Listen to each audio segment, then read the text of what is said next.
Hi, Cody. Hello Oh, and welcome to Hi, Tales from the Cody. Backlog. Hey, Cody, we see you. We see you. Senpai has noticed you, Cody.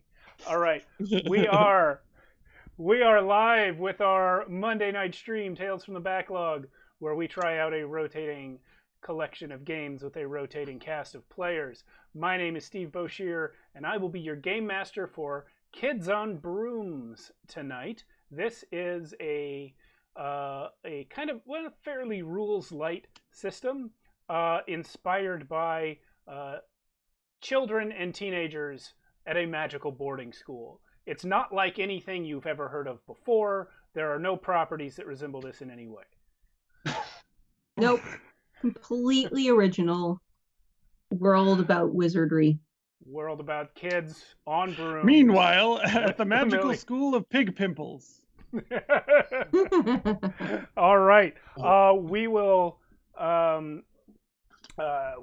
get right into some character introductions. We like to go clockwise around the streaming screen, so we'll start with Mia, as we often do. Mia, I don't know if you just mouthed that or if you're muted, but I'm not. I'm here. okay. Front and center. Thank you, Steve. I would like your character name, age and grade, and your familiar, please, and any other pertinent information you'd like to share. Well, I will be playing Nurgle Notting Hill, Nurk for short. My familiar is Mr. Pickles the Hedgehog. I will be playing as a 15-year-old, I gotta know, upperclassman. I'm not sure what grade that would put me in. Like junior, senior, junior? Junior, I think. Okay. And I apologize. What else did you want from me, Steve? You're familiar. Mr. Pickles the Hedgehog. Mr. Pickles the Hedgehog. Yeah. Mr. Pickles the Hedgehog. But yeah, Nurgle is a recent transfer. It started school elsewhere and came here this year. Nice. All right. Can I ask a different magical school? Yes, an unnamed one. All right. Unnamed one. Probably in Nottingham Forest.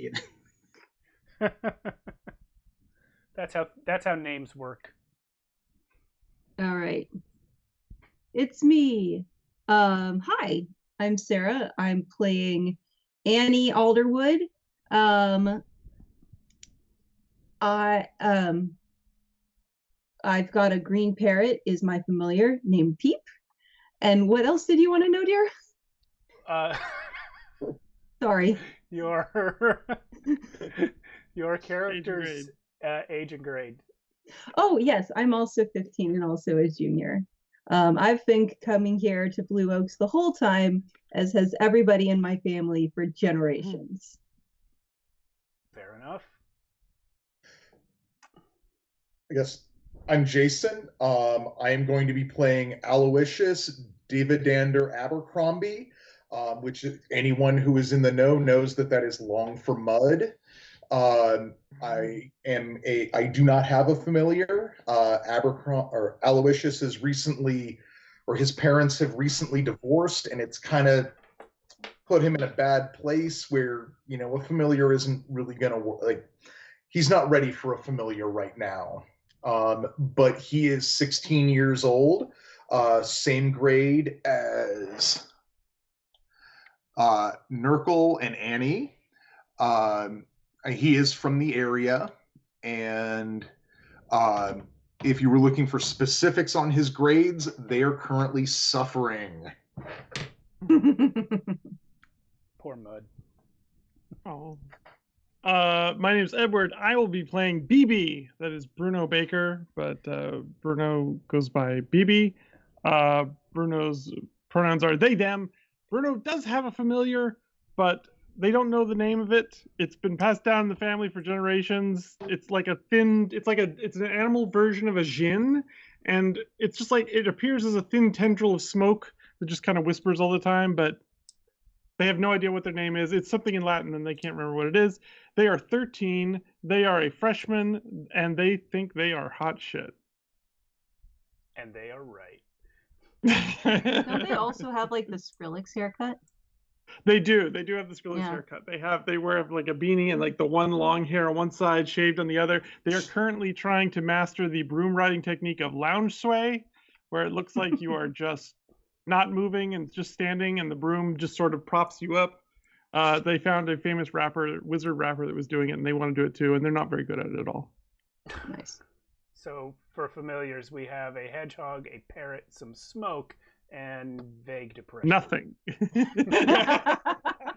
Very specific depression, I would say, but True, fair enough.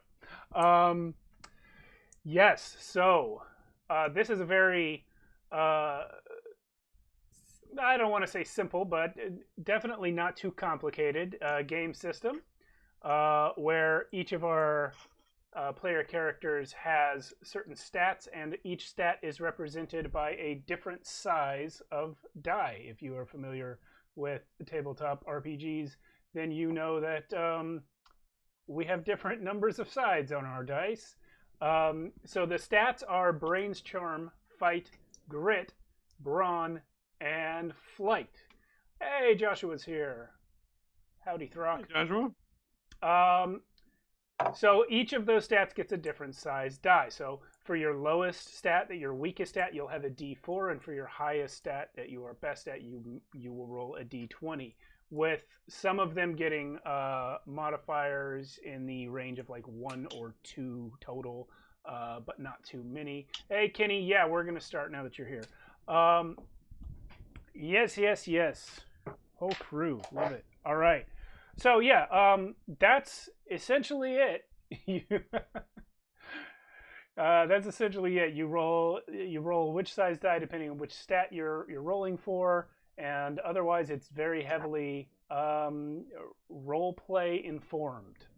So speaking of role play, let me set up our scene here. All of our students who have just introduced themselves are attendees at the Blue Oak School of Sorceress and Witchy Endeavors. So named because the original school building was made entirely of blue oak, which is a thing that is not blue, in case you were wondering.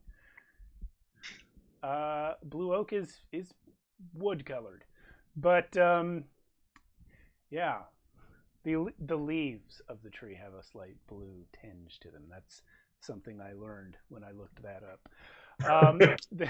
The Blue Oak School is located in Centerville, which is an unincorporated community in Shasta County, California.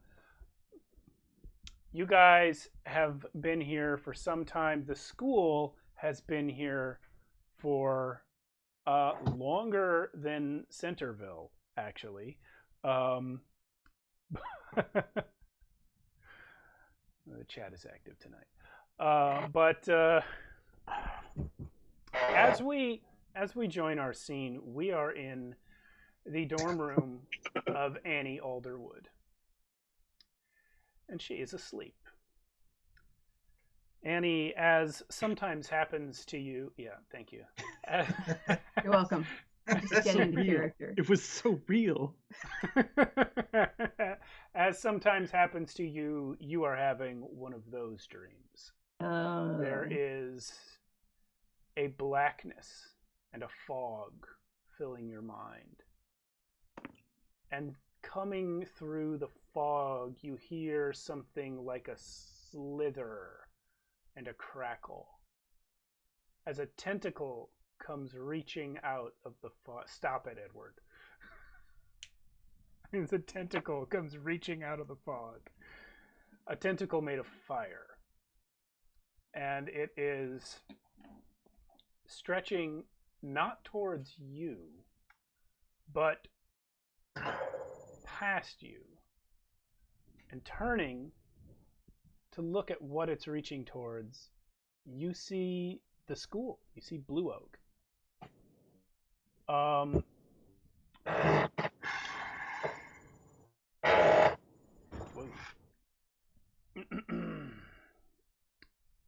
Lying out in front of Blue Oak are a number of people that you know. Apparently dead. First and foremost among them is your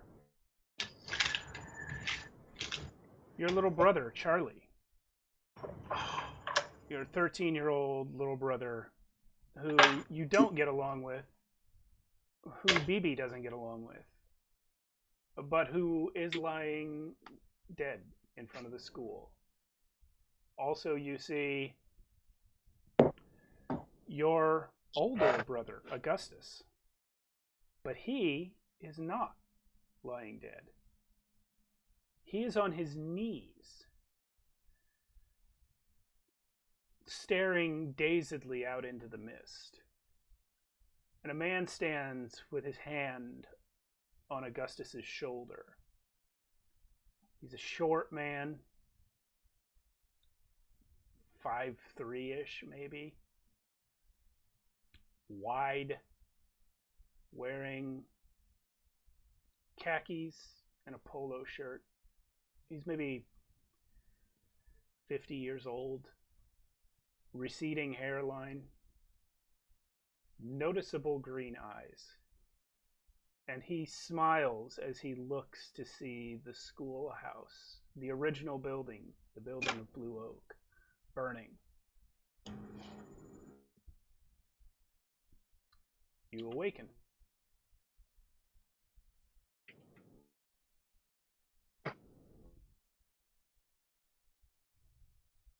I take a few seconds.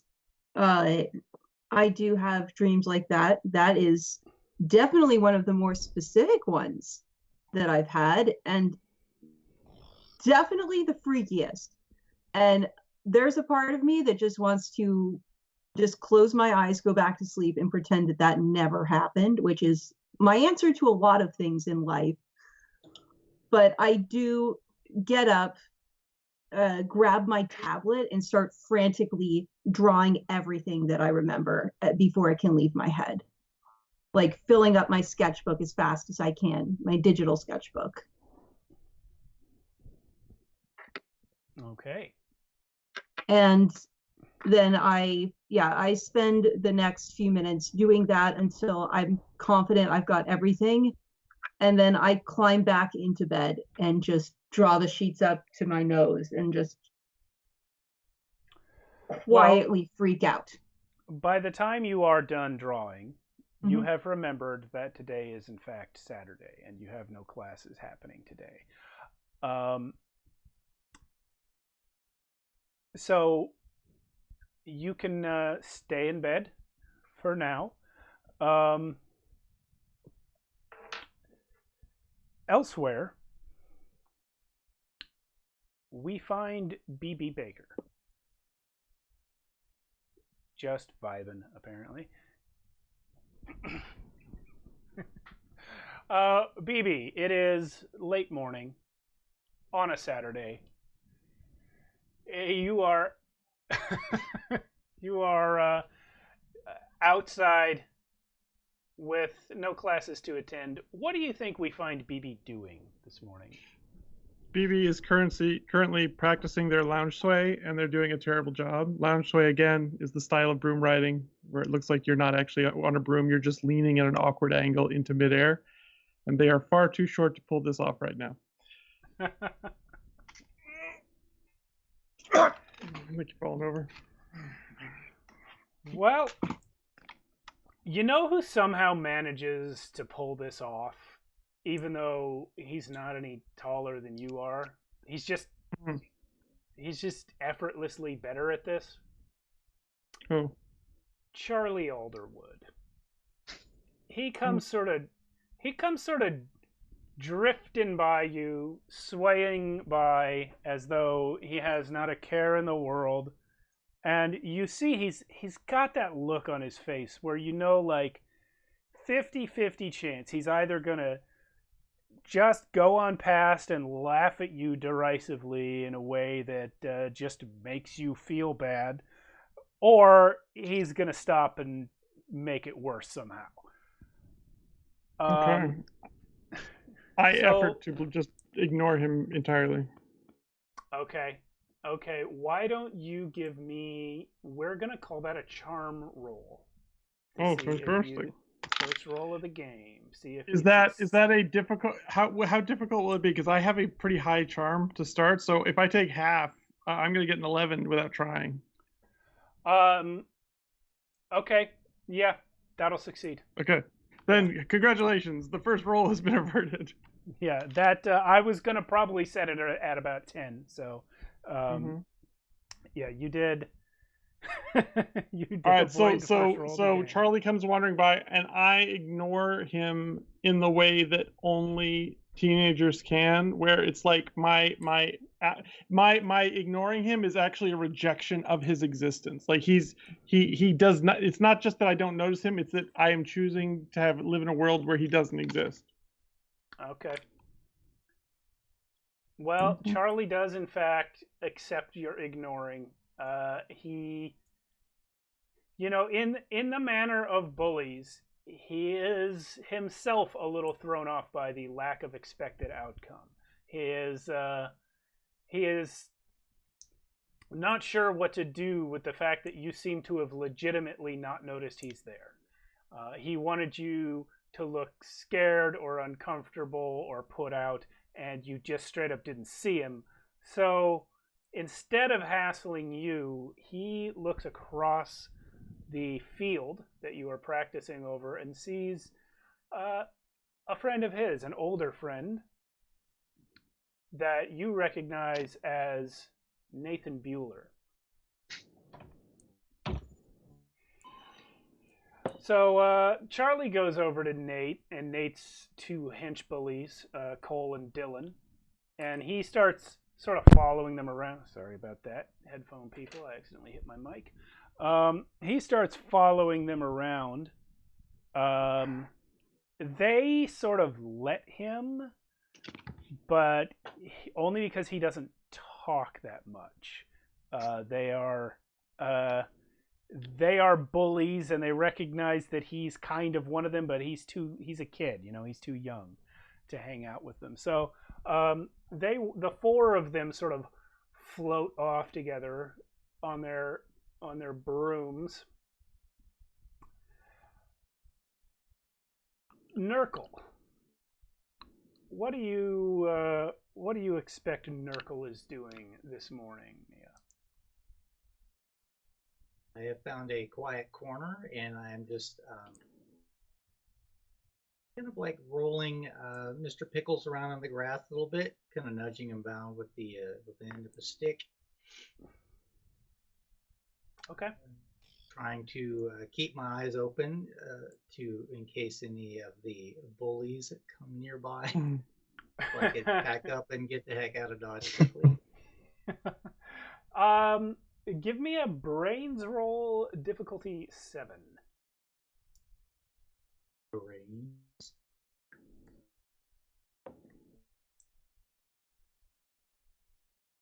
Dice out.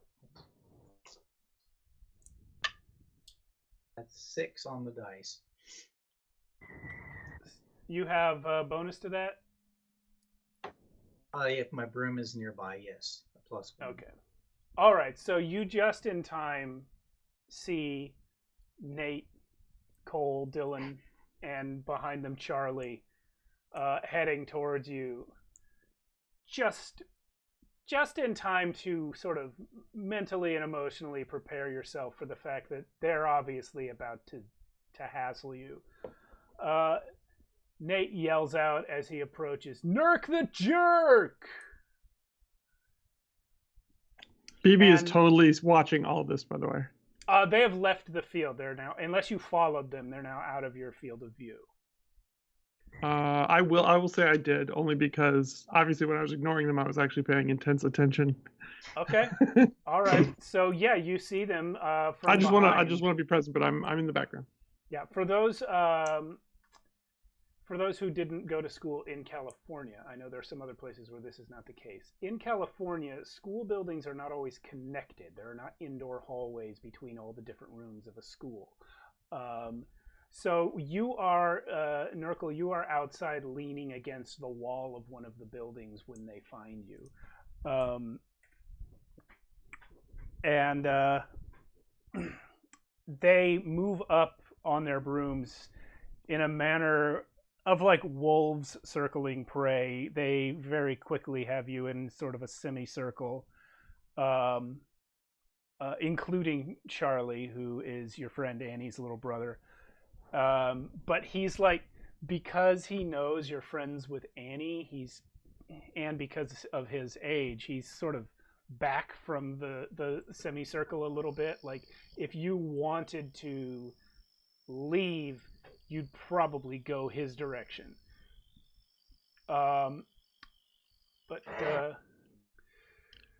Nate says, "What are you doing here, Nurk?" Just, minding my own business. I don't want any trouble with you guys. Trouble? Why would there be trouble? Are you starting trouble? Because you, look at you. You come at me in numbers. Come at you in numbers. We're just floating by. We're just floating by together with me and my friends here at our school, and here you are stinking the place. What's this animal? What is that? It's a hedgehog. It's Mr. Pickles. A hedgehog? I heard those things are dangerous. You can't. Yeah, about as dangerous as what's his familiar? His familiar. It's a gecko. It's actually on his shoulder right now. Yeah, it's just about as dangerous as that lizard you carry around on your shoulder. What did you say about Jumpin' Jake? A lizard? That's not what I heard. I heard you say that Jumpin' Jake was dangerous. This is why they call you Nurk the Jerk. Everything that comes out of your mouth is wrong. At this point, Mud, you do come around the corner and see this happening. Oh, can I enter this scene? Absolutely. Because entering this scene, I actually Mud would I don't want to say he was up early today, but he definitely got the fuck out of the house early. Okay. He doesn't like being around either of his folks. But he has been zipping around the school.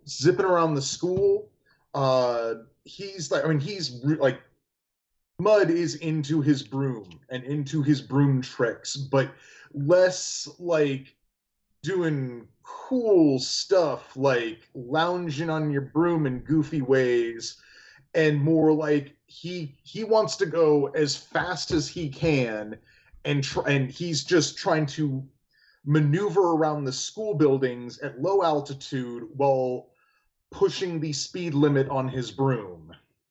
Okay. You dropped something there that I wanted to call attention to, just for our world building purposes. We came into this game apparently with different assumptions. You live with your parents. I believe that I was imagining that this was a boarding school. Okay. Never mind. Well, it is fine with me if you happen to have a family that lives close enough that you live with your parents. But that was my reasoning for why everyone's at school on a Saturday. They live here.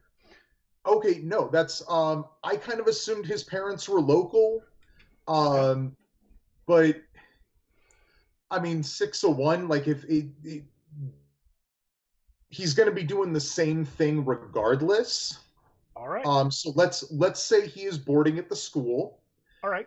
And I mean, because he would much rather board at this school than live with his parents. Fair enough. But he's still getting up a little early and zipping around the school. And he is like he's keyed in, like he sees that what's going on here, and he's gonna try and literally just blow by Dirk Diggler or whatever the fuck his name is. Nate Bueller. Nate Bueller, that's the one. That's who I was thinking of. The hench bullies are Cole Crawford and Dylan Freeman. I'm sure they are. You guys want to know what I did? I'm gonna tell you a funny GM trick that I did, because I don't know any actual teenagers except one, and I don't know what kind of names teenagers have in 2022. So I went to my cousin's Facebook page, went through his friends list, and mix and matched first names with last names from other people. So we have Dylan and Cole. Normal people names for the most part. Yeah, Great. right. I But like like on names are the generational. the recorded stream. You're like, I stalked children.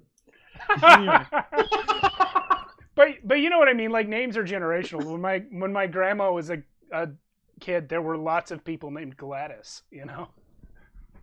You mean like all the kids named Aloysius? All of them. And Anastasia. Okay, so you buzz Nate. And I've already been recording this because I was like, oh, maybe this is going to turn into something we're going to want video for. BB likes their phone. But then I catch mud on the thing, and then the camera immediately goes that way because I'm mad impressed. All right.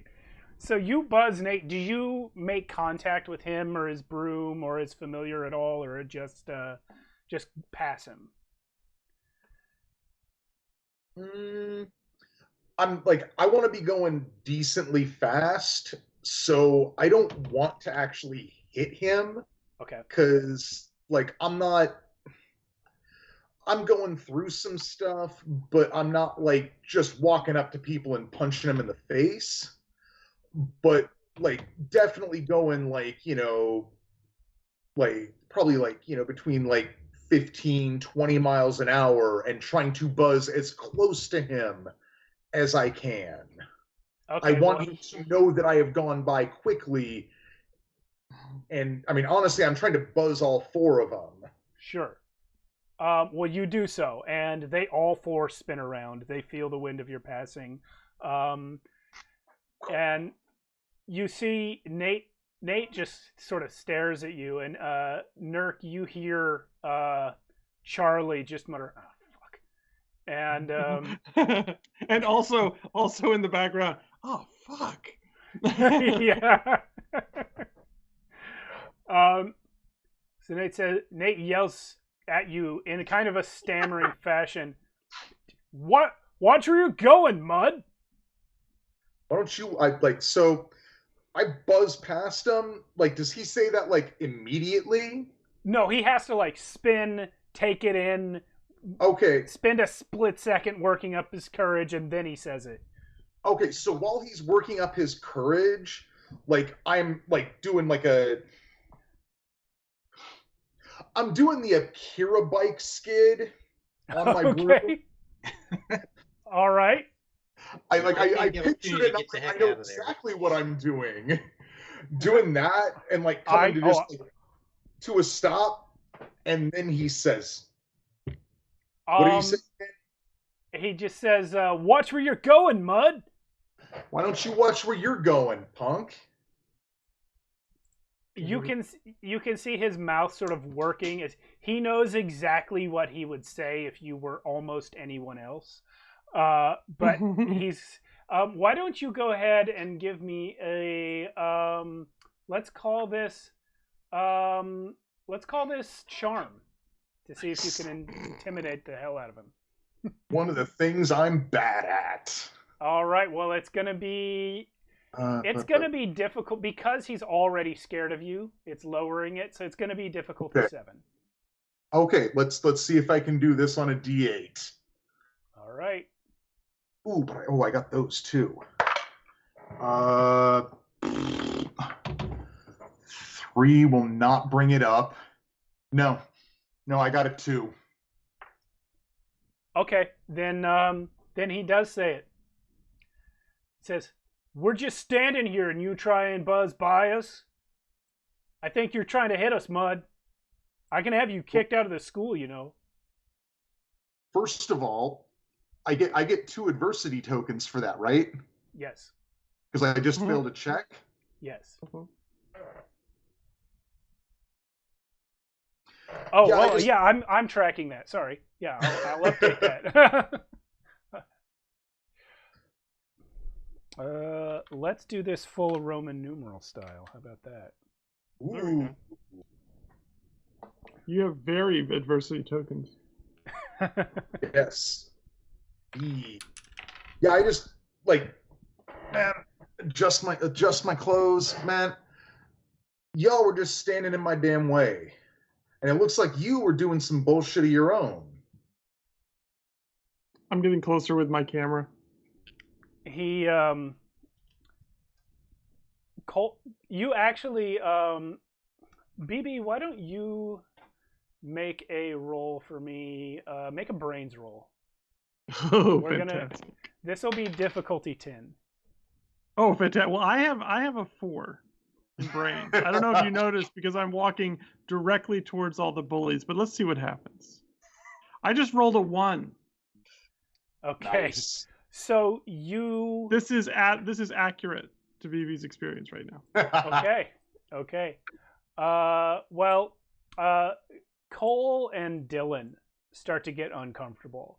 Nurk, you definitely notice this, and so does Mud. That they see BB coming with this camera, and they don't want to be filmed doing what bullies do. So they're sort of getting fidgety and thinking, like, they're looking to Nate like, can you get us out of here? Can you get us an exit line so we can go? And it's at this moment. Smile, you guys! You're about to be a fucking meme.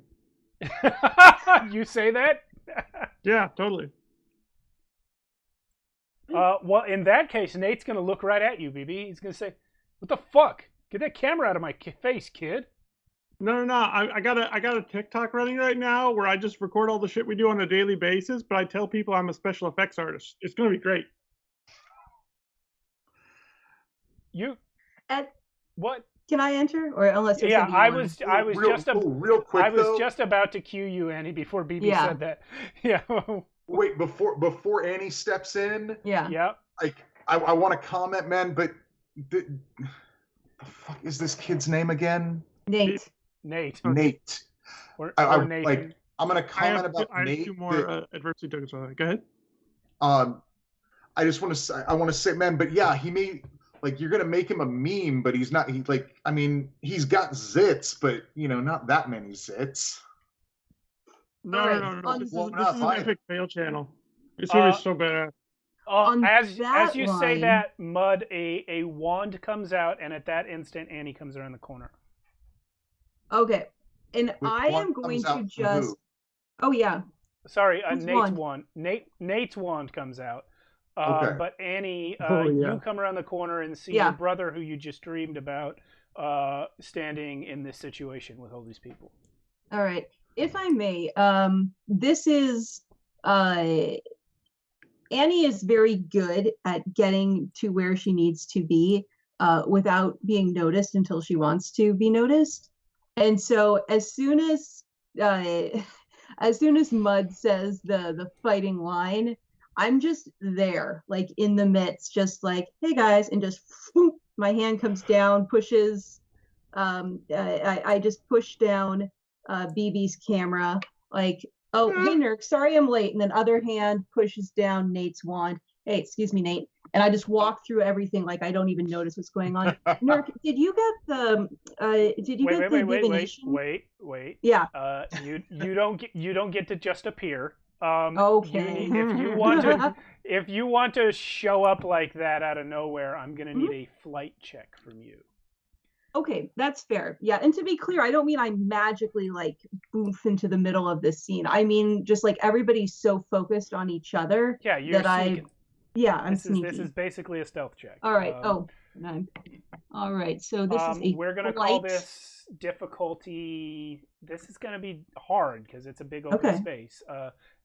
We'll call it difficulty 12. Okay. Well, I've got a D8 on this one, so. Well, if it maxes out, you might get to roll it twice. All right. Fair enough. Well, that was a 2. Okay, so you try to sneak up, but they all clearly see you. So, since you know that they saw you, though, so do you want to change anything about what you just said you did?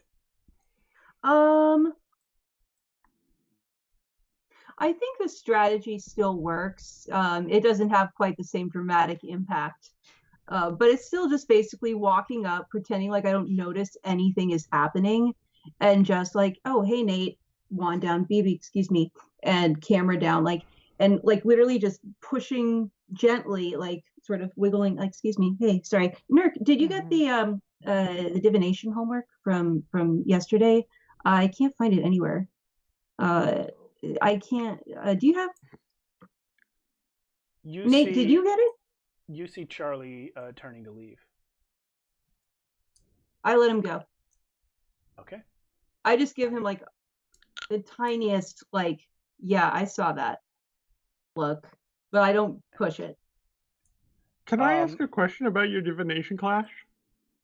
Yeah, BB. If you're doing the homework, doesn't that mean you'd already know that you were going to lose it in advance? At this point, with you guys all talking to each other and ignoring him, Nate's like, he doesn't want to look weak, but he's taking it as an opportunity to extricate himself and his hench police. So as he's sort of backing away, he points and says, "Fuck all you guys." Oh, and then just leaves. How far away does he say that? From how far away? I don't know. Well, he's probably I was not waiting far. I was gonna wait. I'm still like paying attention to him, so I'm kind of like letting him go. I was gonna wait for him to get like a fair distance away and go. Yeah, no, I see you running off. Okay, well, no. If you are still looking at him, I misread the room there. Okay. Everyone else is ignoring him. Mud isn't. So if that's the situation, then he's not going to walk off. He's going to just step away from the group of the rest of them. He's going to step away from Annie and Nurk and just put a line of sight between the two of you. Okay. Point those eyes somewhere else, Mud. Man, you can just walk out. You can just walk away and be out of sight, like so you like you. being. I pull out from my bag all my notes, my notebook, and like all the pages spill everywhere out of like all the loose leaf pages. Like, Mike, can you give me a hand with this? Are you just professionally annoying? Well, right now I'm really... She's got to take class. Like, no, man. Like, if she was professionally annoying, she'd have to take classes from you. If I was professionally annoying, I'd be getting paid. Like, nobody's giving me any cash. I immediately drop and start picking up your papers, Annie. So you I see... also help out with papers. You see Nate is... he actually raises his wand, and he looks like he's trying to decide what he's going to do with it. Like, he's raising his wand. I look him right in the eyes. Do it. As you do so, one of your teachers walks up. This is Burko. Phone goes away. Phone goes away. Okay. Immediately, instinctively, intensely. This is Burko Montgomery. Burko teaches the practice, limits, and legalities of psychomancy. And they walk up and say, "What is it that you are all doing here?" I dropped my notes. Nurk's helping me. Thank you, Nurk. I say as I take some of the papers from you. I saw a wand, Nathan. And I saw a phone, BB. Yeah, but the phone saw the wand too, so you might want to be cool with me. Would you like to show me anything? I look at Annie like... I think this was just a big misunderstanding. Anastasia? Mm-hmm. I am addressing BB. Sorry. And I give BB a look behind the professor's back like... Is there something you would like to show me on your phone, BB? No, sir.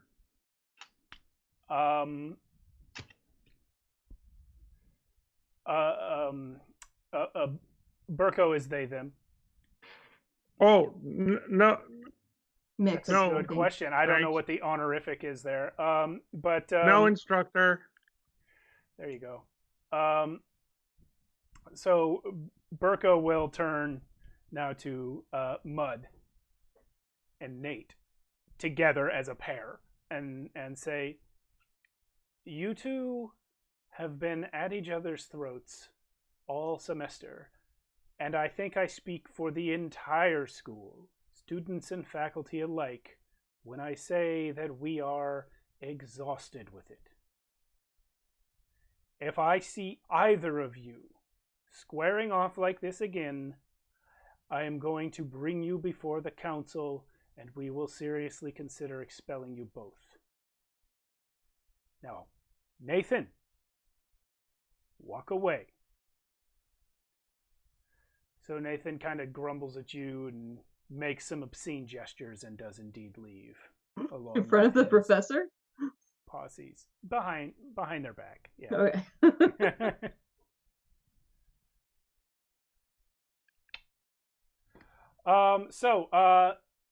The bullies have left. Burko now turns to you, Annie, and says, Miss Alderwood. Yes, Professor? Are you feeling quite all right? You look sweaty. I kind of like pat my forehead, like It's cold. That's kind of a I don't really know how to respond to that, Professor. I feel fine. I'm sorry. I did not mean that you look bad in that way. I just mean you look as though something has happened. BB, put the phone away. Oh, I'm fine. Just evidence. Just I just didn't. I guess I just didn't sleep well. Bad dreams, just stressful, tests coming up, bad dreams. And I look at Mud and I give you a look like. Oh, hold on. What was the look? I just give you the look like I need, it's a look of like, I need to talk to you. Because I imagine that out of this group, Mud, you're the one who knows what my dreams are. Okay. Do you think that I cannot see you making faces at your friend over there? You could just speak to him if you wait a minute or two for me to walk away.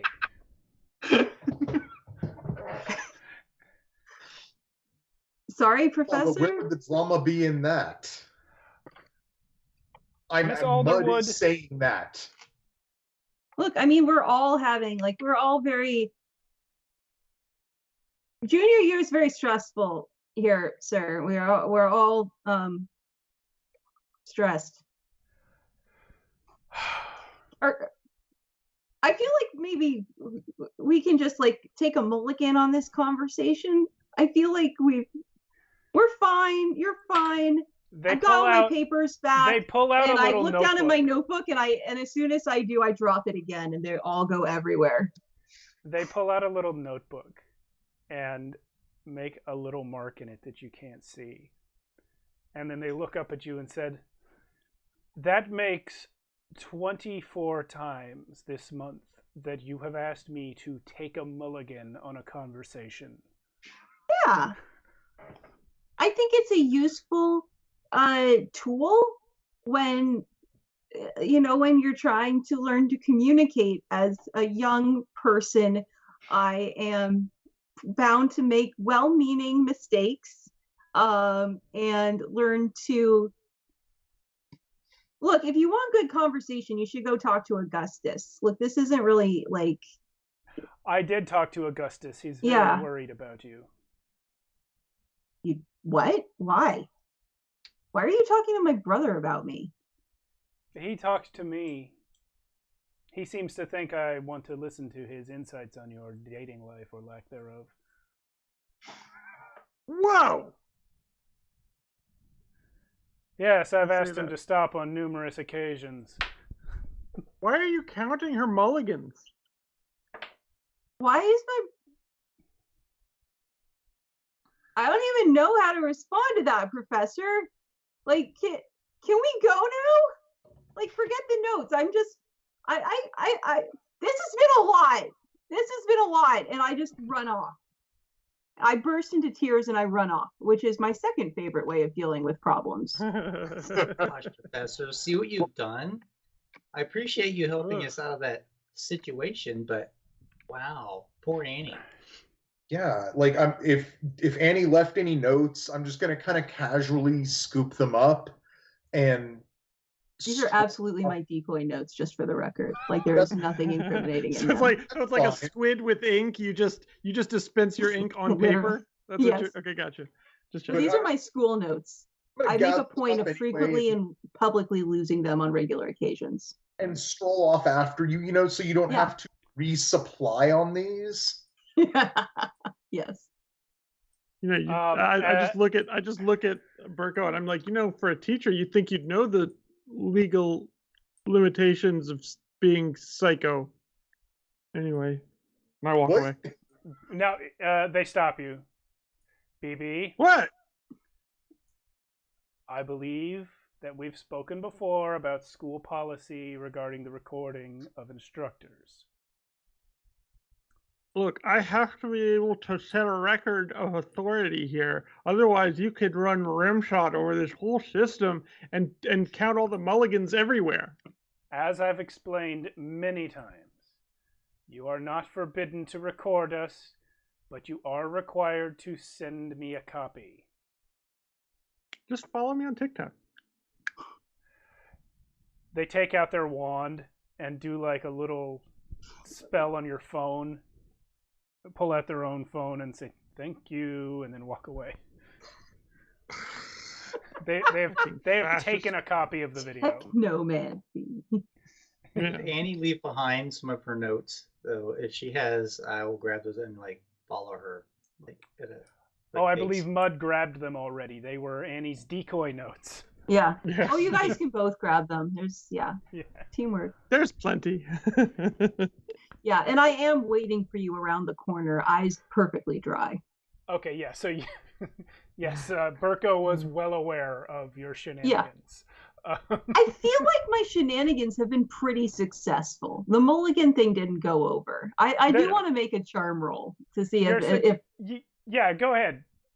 All right. I mean, I'm not. I don't want to make you roll for it because I feel like the fact that you legitimately weren't doing anything wrong other than rejecting Burko's interest in your well-being, that's why you're not in trouble. All right. I won't roll for it then. Yeah. I think Annie is just an effective manipulator, I'll say. Annie's a manipulator, but so far there's no evidence that you use it for evil. So so I get away with it. Just All right. But the four of you are now alone. Right. Okay, I think they changed the time zone on my phone. Is it 8 a.m. for anybody else? And I do have the homework for class. Oh, thank you, Nurk. I'm good. I'm already getting a B+. I can't do better in that class. Man, girl, why is your brother talking to the teacher, talking to the professors about your dating life? Incredibly, that's not the most disturbing thing about Augustus that's happened today. Okay, so Ouch. This is kind of and I think I look past you guys and I notice BB is still hanging around with us. I'm like, BB, is your phone away? This is Definitely. Inside stuff, okay? Definitely. I put the phone away for real. I can sense that I'm getting an inroad into the cool kids club as far as I'm concerned. So I definitely put the phone away immediately. Okay. So do any of you know this person? And I pull out my tablet and I've done this is my best portrait of the man with the green eyes and the polo shirt. I'm assuming, Game Master, that you would have said if I recognized him. That's correct. You did not recognize this man. However, I will want I can say that Nurgle and BB do not either, but Mud, due to something that happened at the beginning of this session, I will ask you to make a brains roll. We'll call it difficulty 8. Oh, I am totally making this. Okay. Get it. Get that D4 out. And then dump those adversity tokens. Dump them. All hard. right. Can I only spend one adversity token on a roll? Yeah. Yeah. Yeah. Or can I spend more than one? Oh, no, I'm you sorry. can spend as many. No, I thought you were asking if you had to spend all of them. No, you can spend as many as you wish. And you also said something earlier about like exploding dice. Yep. If you hit the max number on a die, you roll it again and add the results. Ooh, okay. Well, I got a 4, so let's roll that again. Yes. Bring it. Come on, dude. Okay, I got a 4, so let's roll that. Do I get to roll it again? Actually, no. Okay. Once you've hit the target number, you stop. Okay. But that is fantastic. That's amazing. It's a D4. Oh wait, no, you didn't. Like I wasn't trying to, but yeah. Like, But no, this is something cool about this system that Sarah and I were actually discussing the other day. The smaller dice sort of give you less of a chance to succeed, but they also, the smaller the dice is, the higher the percentage that you're going to explode. Yeah. So like it's only 5% on a D20, but it's 25% on a D4. Hey, Lisa's in the chat. Welcome, Lisa. Hi, Lisa. Hey. All right. So he doubled down on his D4. Well done. He did. Yeah, well Maxed done. it out twice. Amazing. The result of that is that you recognize this guy. Ooh. Yeah, because your parents do live in the area, and you also have lived in the area longer than these people who are just boarding here. You've spent time in the town, in Centerville, which, as I mentioned, it's an unincorporated community. It means it's like not officially a town. What a town it is. Yeah. Yeah. I imagine that's how Mud talks about it. You don't know his name, but you know that he's one of those people that's just like a little bit loud, a little bit overbearing, and seems to be vaguely involved in community business in Centerville. Like mundane community business or magic community business? Or both? Mundane. Yeah, this is a mortal. This is a mortal person. So while he's been thinking about this, I look at the thing and I'm like, is that Ed Sheeran? I don't listen to pop music. Okay,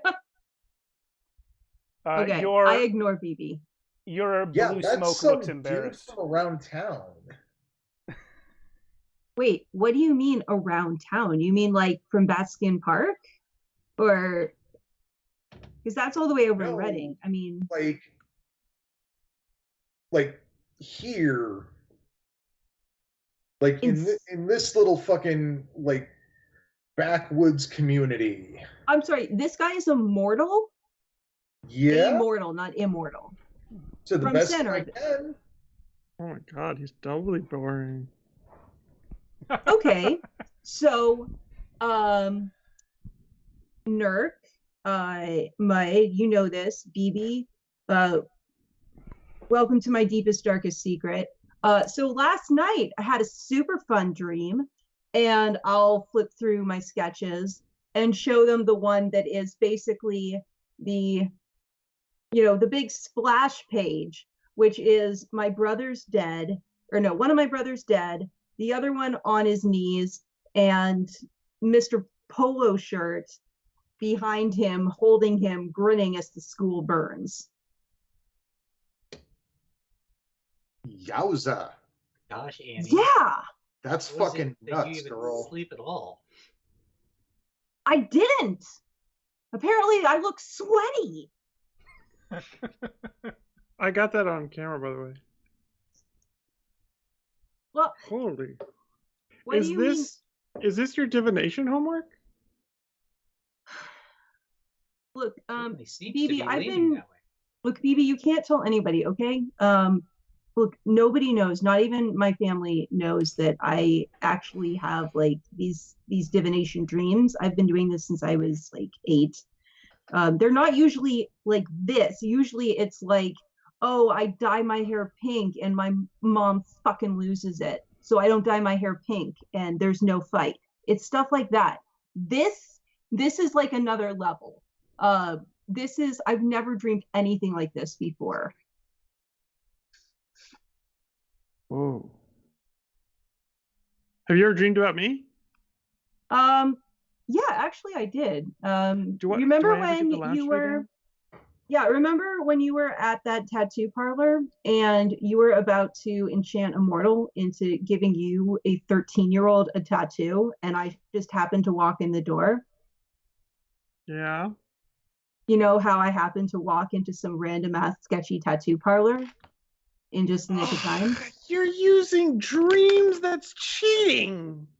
Yes, it absolutely is cheating. BB's little blue smoke shapes itself into like a smoky finger and points at you, Annie.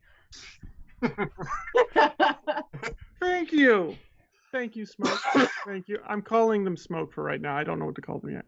Yes, you say that every single time. I know, I still haven't. Anyway, what about the drawing? Yeah, so, okay, look, I haven't even talked to Five about this yet. And like, I mean, I guess I should go, like, see if he knows this guy. I mean, the way I see it, either we figure out who this guy is or we go talk to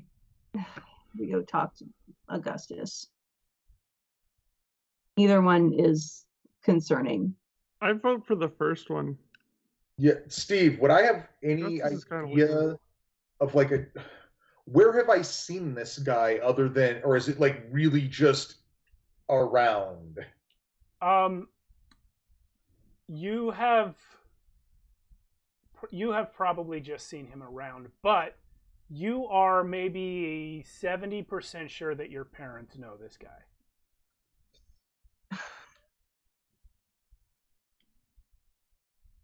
Well, if you know him, just take us to him, Mud.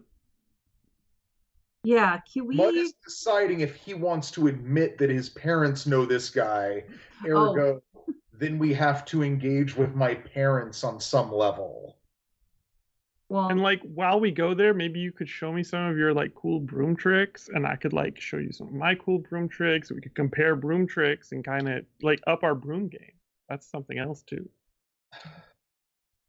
Your blue smoke hides in your pocket. That whole just deluge of words is just washing over me. Yeah, I'm 13. That's water all off it a is. duck's back. Yeah, 100%. I would expect nothing less. Yeah, fuck. Like, I think my parents might know this guy. Oh, like, Steve, either of my parents in particular? No. You've seen both of them talking to him together. Just like maybe you'll see them at lunch somewhere or saying hi in a store or whatever. But like, you think your parents know who this guy is. You don't know if they know them well. Yeah, like this annual Centerville 4th of July city picnic. Like he's the guy on the mic or whatever. Yeah. Town picnic. Town picnic. This is not a city. Hey, Annie, can I take a picture of that? No, absolutely you cannot. I won't tell anybody where it came from. I'll just say I like.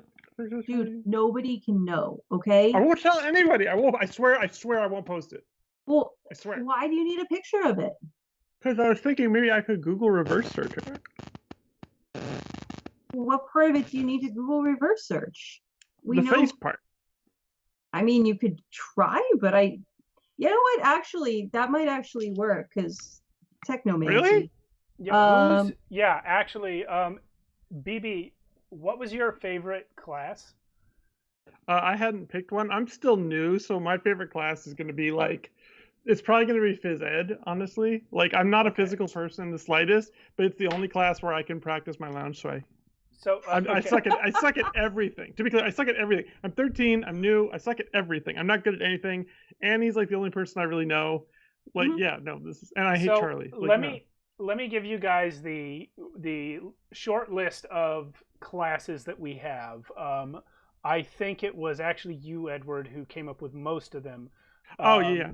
But I did change one of them, so this might be significant. And you guys tell me if any of you think you can do this Google search thing. But so Dr. Kinnan, I don't know, BB. I think lunch might be your favorite class. Lunch is Shout pretty out good. to Dungeon Matron for that one. Lunch is actually pretty good. Let's be honest. Lunch is good. Dr. Kenna Mableby teaches collateral damage and magical triage. Alistair Phelan teaches fundamentals of technomancy. Burko, who you've already met, teaches the practice, limits, and legalities of psychomancy. That's why I called him a psycho. Yep. And Camilla Battleby, intramural phys ed. Nix Valencourt teaches the fundamentals of allomancy. So, all that to say, there is a fundamentals of technomancy class at this school. And while in real life it would be more or less impossible to take her line drawing and compare it to an existing photo of a man on the internet, with technomancy, I'd let someone roll for it if you think that your character would be good at technomancy. I think I would be. I think I would be, because I'm on my phone constantly, so I would be pretty good. Okay.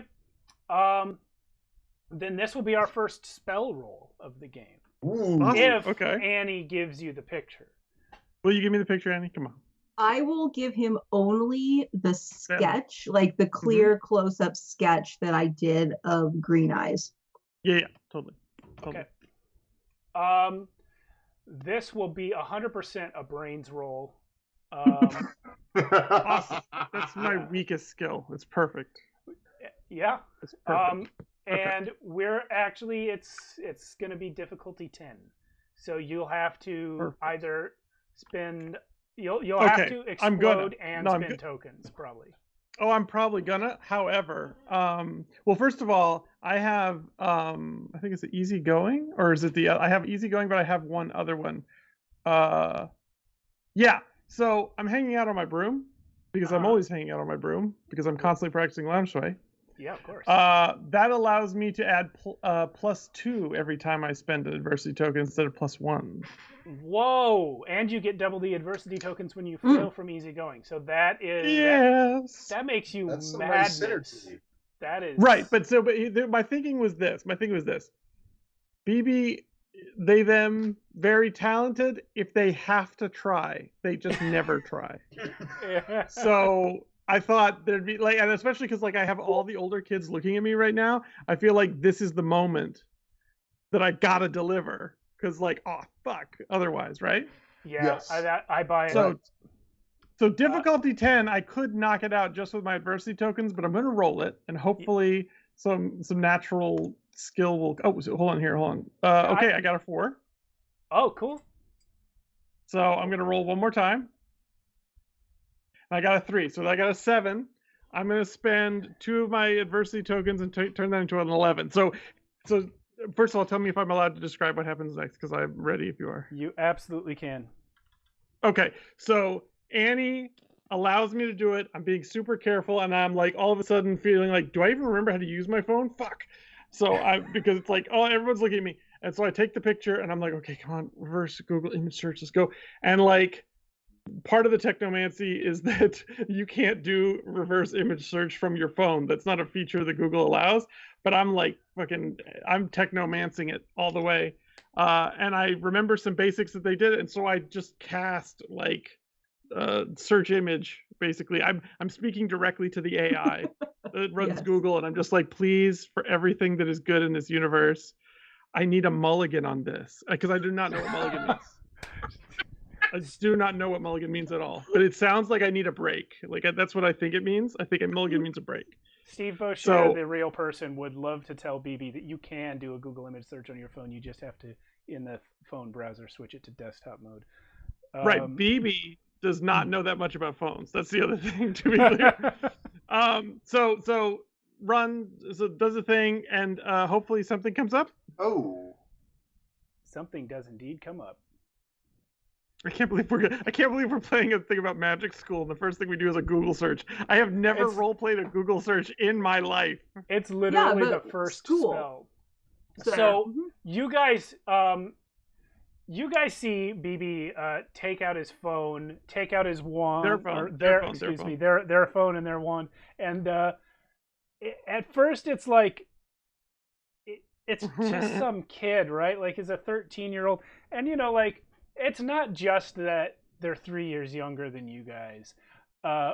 It's also that 13-year-olds in particular, that age is goofy looking, and so BB's just like obviously about to futz something up massively, but there's just this extra light in their eyes, this extra effort, and the wand goes like this, and the little blue smoke that hid in BB's pocket earlier comes out, wraps around BB's arm, travels quickly down the arm to the wand. I'm getting a weird noise from somewhere. You guys hear that? It might have been. Was it me? No, it was like a Nope. mechanical buzzing kind of thing. Mm-hmm. Anyway, the smoke shoots down BB's arm, down the wand, hits the phone with like an impact, and then sort of dissipates around the phone and comes out the other side. And a Google image search result comes up on the phone with like rune, like Nordic rune matrix code shoots across the screen for a second, and then there's this Google image search result. So like, as that happens, the first thing I say, shit, I think Smoke turned on my VPN. You don't know what a VPN is, but Yeah, no, I don't. It literally just said VPN activated. I read it off the phone like I knew what the fuck I was talking about. then, so there's this guy, and it's a LinkedIn profile for Bob Hazel. It's Bob Hazel. the fuck is Bob Hazel? That's what I thought. Well, none of you guys can find out because you're all We don't have a children LinkedIn profile? and don't have a LinkedIn profile. Oh, he's using old Facebook. I thought Facebook was for boomers, but this is the boomers boomer. Sarah, you seem to be muted. sorry. I was like, no, it's worse than adult Facebook. This is like professional Facebook. Isabella has one of these. She did my it right parents before have she one went of to these. college. Okay. I wonder if Augustus has one. Maybe he does. Maybe, oh my God, maybe he linked with Bob Hazel on LinkedIn, and that's what causes all of this. It's all LinkedIn's fault. I can So what we got to do is hack LinkedIn and shut it down. I love it. Let's do You it. guys stumbled on the villain of this piece really early. LinkedIn is the villain. Clearly, Social LinkedIn media was is the the bane of everything. intended villain. Yeah, for sure. pretty sure my dad uses that too. All right, so you guys have a name. Oh, You have, wait. Yeah. So it's worse than boomer Facebook. It's capitalist Facebook. Oh, Yes. Nice. Lisa says you guys should check your Ashley Madison accounts. Ashley Madison. I don't know anybody named Ashley. Don't Madison. no BB. No. What? I'll tell you later. All No, right. you won't, Annie. You don't know either.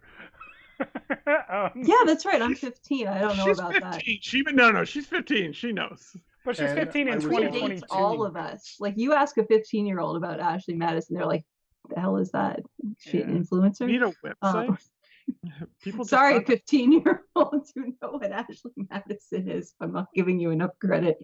But anyway, so we've got a name. We've got a city, town. Sorry, Mud.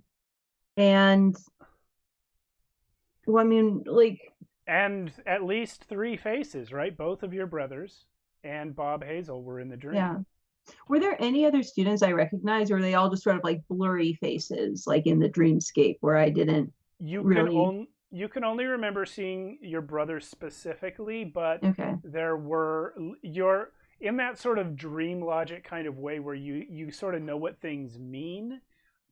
Your sense was that Charlie sort of represented the students as a whole, in that he's someone you go to school with that you're vaguely annoyed by, but you don't want to see him dead in a fire.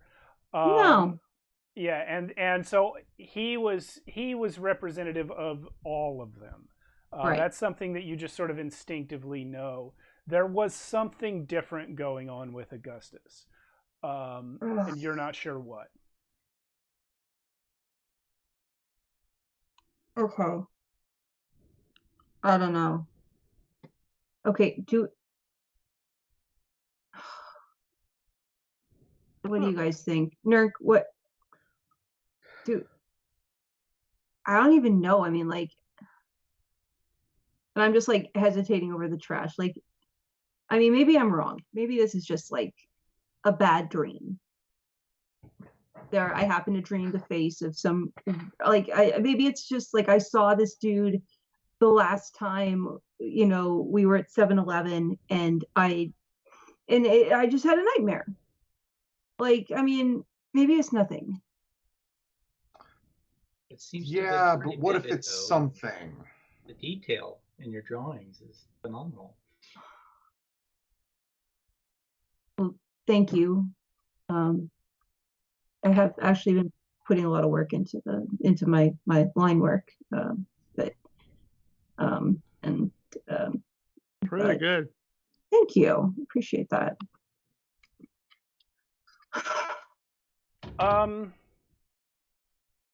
Here's something new. Mm-hmm. Nurk, as you are standing there complimenting Annie on her drawing, your eye is drawn across the sort of quad that you guys are now standing in to see. Stop it. Sorry.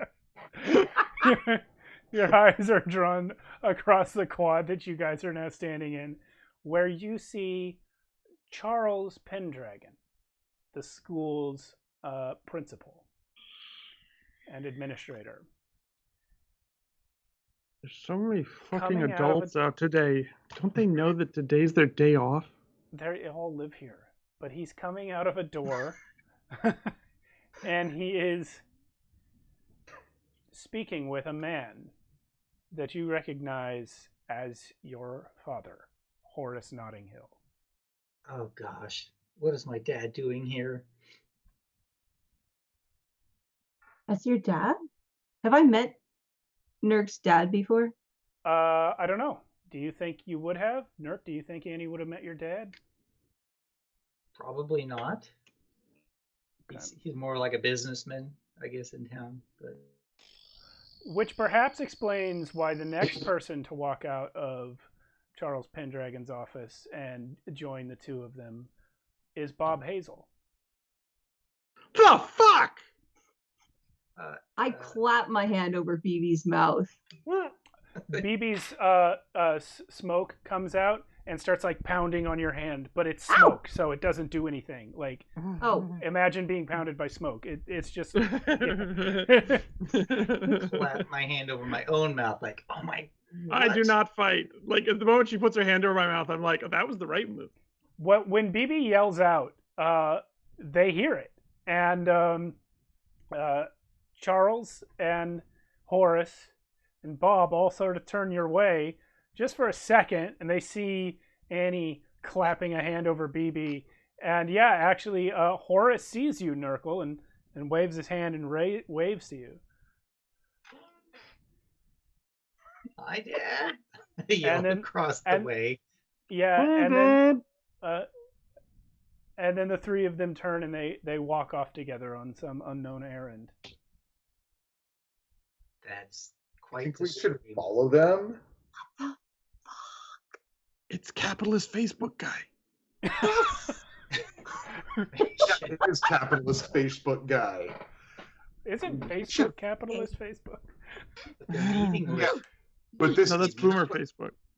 Nurk, can you go after them? Like, ask your dad who that is. Like, go ask your dad what he's doing here and who that was. Okay. Do it. You should do it. You should totally do it. Do we really want Nurk asking that in front of this guy? Totally. Well, yeah, you just Introduce. walk Get up and- introduced. Yeah, you just like, hey, Like we adults Dad. wandered off together. Yeah, You're super Like- cool, Nurk. You could totally do it. yes, definitely. Well, that's the first time I've heard that, but okay. Please remember, you are all 15 and I am 13, so you are all so No. much cooler than me. I'm 16. Oh, you're 16. You're right. That's right. Yeah. What am I gonna ask? Like, Dad, can you give us a ride into town to the 7-Eleven? That's perfect. Well, just That's ask him what perfect. he's doing here. Like, ask to like talk to him and like pull him aside and be like, hey, Dad, can I talk to you? And Okay. say like, hey, what are you doing Ask here? him what he's seen on Who was capitalist that Facebook guy? lately. Why are you talking to? Why What's What's are this you? mundane dude doing at our magic school? Yeah. There. I better hurry. Question. Big Before they brain. get away. Yeah. Go. Okay. Quick. I'll run Go. over there. Okay. Yeah, Nurk. You because you're running and they're just strolling. You easily Running catch up. as powered by two other people. And because I'm clumsy, as I like get within 10 feet of him, I trip over my own 2 feet and sprawl across the grass. And Horace, your dad, stops and goes, "Oh, Nurkle," and helps you up. Are you all right? Yeah, I'm okay, Dad. What are you doing here today? It's Saturday. Why are you here?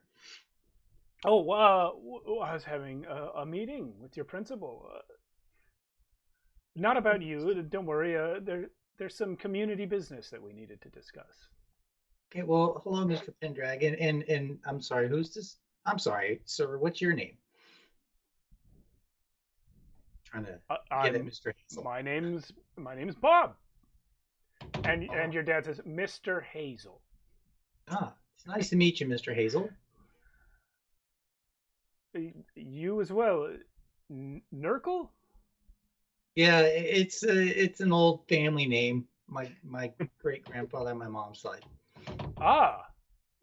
He turns to look at Charles Pendragon and says, your community has such interesting names. This is fascinating stuff. I really think that that this is going to be a huge benefit to both of us.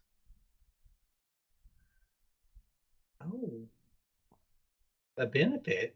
Are you guys having a fundraiser? Your dad says, no, Nurkle, just we're talking about something kind of private for the moment. I'll see you later. Okay, all right. Bye. Nurkle, where are the rest of you as Nurkle has caught up to these three? I'm assuming the three of us are holding back, straggling at a decent enough distance to not actually hear what's going on. Phoebe is not aware. Casual. Phoebe is not aware that zooming in on your camera will not help the audio. Or will it? No. I notice halfway through this that BB is filming again, and I just sort of shift entirely in front of him this time. Yeah, so he's now Yes. them. Sorry, so sorry. Yeah, just shift in front of them, like trying to casually block the camera without like doing another big swipe. And I And you're casually just go, yeah. what the fuck? But I try to do it really casually. So Casual. Turn around to I rejoin them. I'm brushing the This grass is off. me Sure. casual. I would like the following, a little bit retroactively, a charm roll from Nurkle. We're going to call this difficulty 10. Okay, should be fairly easy. It's a 12. Get on the charming. dice. 12 Oh, on the dice. All right, not bad. And then, so with that charm roll, you successfully hid your ulterior motive in coming up to them. with the rest of you, actually, I'm going to want this from Annie. I will need we'll call this a flight roll to successfully block, use your body to block BB from looking suspicious with their phone. Okay. This is going to be everybody. difficulty 13. Well, I've got a D8 in flight, so this is going to be fun. Yeah. Great. That is a 3. And remind me, how does an adversity token work? You can spend it 1 for 1 to add to your result. Oh, well, then yeah. Except for BB, apparently, who can spend it 1 for 2. As long as it's on his broom, or as long as they're on their broom. Yeah. Mm-hmm. Yeah. These I'll three take men, the loss. Yeah, these 3 men they don't see BB's phone, but they can clearly see the trio of kids that Nurgle was just with, standing there watching them from a distance. It's pretty obvious that you guys are looking at specifically them, so they turn around from wherever they were going and go back into Principal Pendragon's office. At which point you hear a voice from behind you, Annie, behind all of you, behind the group. It says, Anastasia, what are you doing here? Are you hassling them?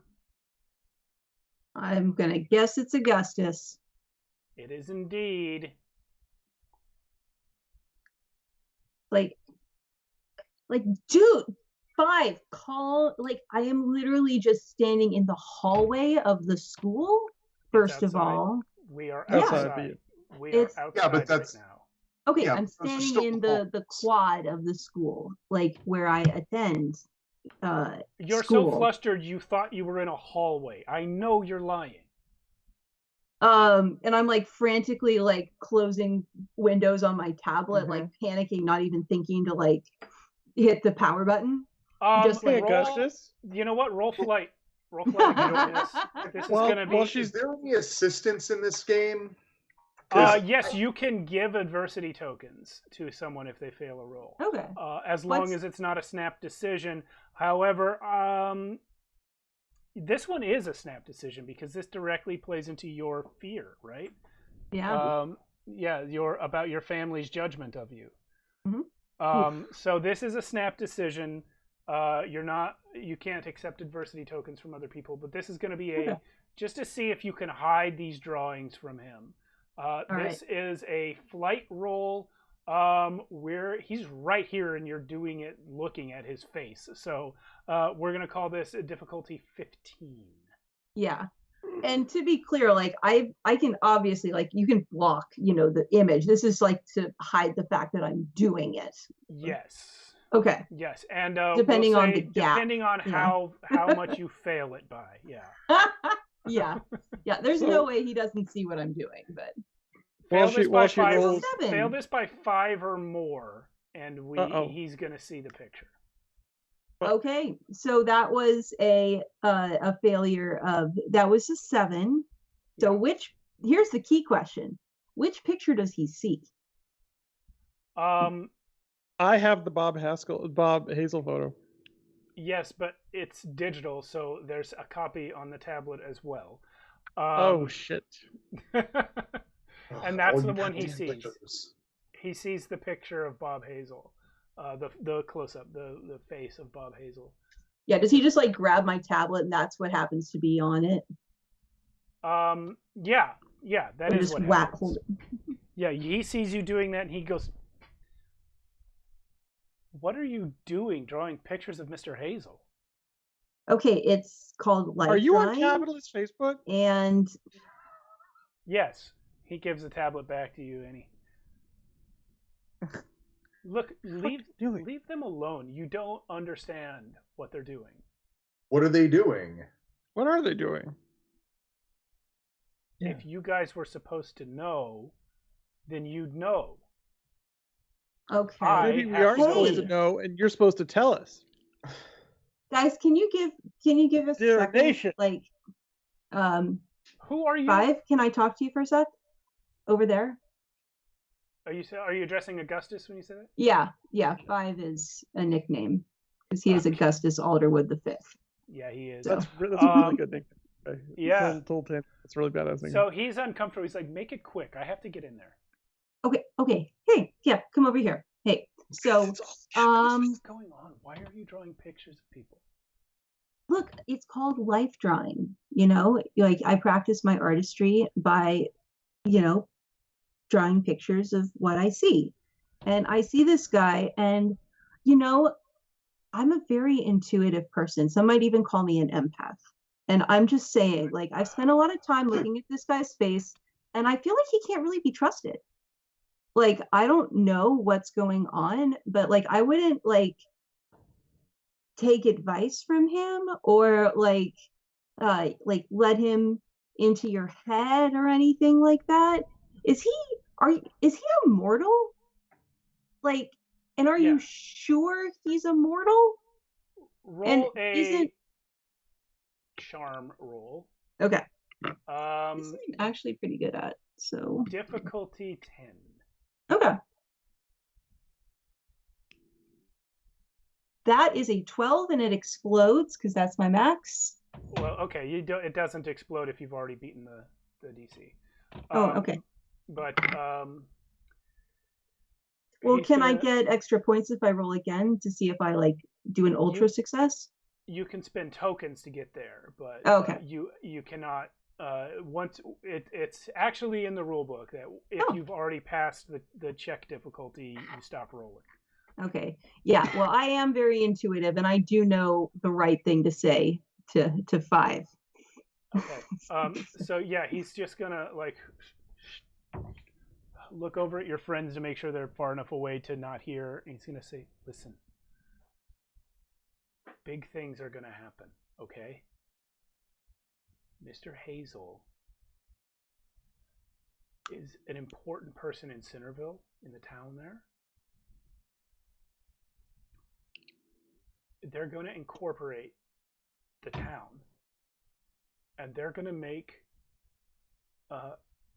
Principal Pendragon the mayor. What? Of Centerville. What? Listen. Blue Oak is going to be part of Centerville, and Principal Pendragon is going to unite the mortals and the wizards. He's going to tell them everything. And that's where we're going to take our break. That's great. Oh my. I love that we've like not left like one area of the school. Like just it's yes. No, we've been in 4 areas. We started in your bedroom, then we were in a field? on the field with BB, then we were in a quad, then we ran around a corner to a different quad. Look, this place is all quads, okay? Think of it like a rectangle. All the way down. All right, guys. Cliffhanger or Cliffhanger? I forget where are we at on that. It's 10 p.m. here in California. We're going to take a 10-minute break. We'll be back around 10:10 to continue our story and find out what's going on with Blue Oak and Centerville. Thank you guys for playing. Thank you, everyone who's watching. It's good to see so many people in the chat today. And we'll be back in 10 minutes. Welcome back to Kids on Brooms on Tales from the Backlog. There's so many words in that. We have just learned that Bob Hazel and Charles Pendragon and Horace Nottinghill and Augustus Alderwood are plotting something involving the establishment of a new government in the currently unincorporated town of Centerville, wherein Charles Pendragon, the principal of the school, will also become the mayor of Centerville, and where mortals and wizards will mix, dogs and cats living together, mass hysteria. I was gonna say, Steve, are we reenacting Chinatown right now? Because you have to legally tell me if we're reenacting Chinatown. I don't know if you We know are that. not reenacting Chinatown to the best of my knowledge. I have not seen Chinatown in 20 years. I'm fairly certain nobody is anybody's sister and daughter. I'm fairly certain. And there's no water dumping going on. There's no water dumping. It's not that. All right. So, Annie, after dropping that bomb on you, Augustus turns to leave. I grab him. I'm like, they can't do that. Look, I know I'm not like plugged into things, but that seems like a really big choice that maybe shouldn't be made by like the principal of a school. If you knew anything about our principal, you wouldn't say that. Now, I can't believe I'm going to say this, but do our parents know about this? They will. Everyone will soon. Oh, fuck. Listen, it's going to be small scale. It's going to be okay. There's hardly anybody who lives here in Centerville. That's why we're doing it here. But you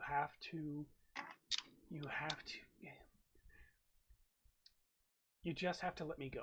All right? I need to be in there.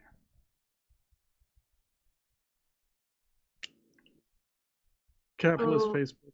I'm the student body president. I speak for the student body in this meeting. I have to go in there. Well, you tell them it's not a good idea. You're not there. Yeah. I mean, we're not there. God damn it. That's right. Yeah. So Augustus is now walking away. Yeah, I let him go. Like, I have nothing else to say.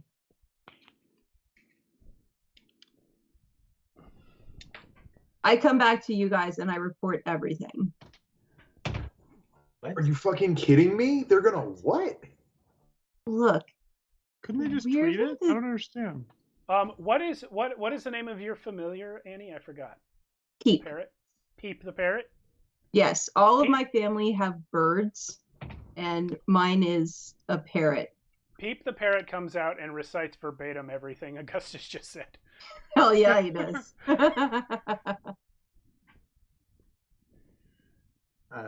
Look, what to say to that? This is crazy. Like, I know, like, you guys know, like, my parents are, like, political. Like, I don't know why Augustus is doing this, unless it's, like, to make some kind of point. But this is bonkers.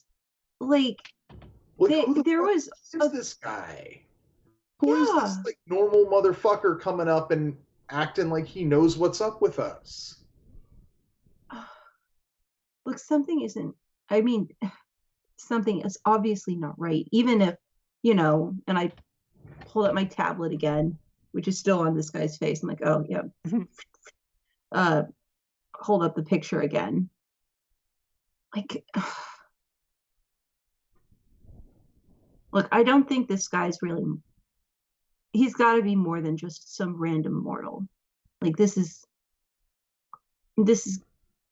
got to be, like, maybe he's, I don't know, maybe he is magical. Maybe he's like a homunculus. Maybe he's like what? A homunculus. Keep up, BB. BB, maybe he's give me a brains check. Give me a brains check. Difficulty 5. Okay, 1 second. Let me get back to my dice roll. Hold on. Sorry. There we go. Brains check. Oh yes. Let me find my smallest die for this roll. Okay. Oh shoot! I just got a 4, which means I get to roll again, which means I'll get it for sure.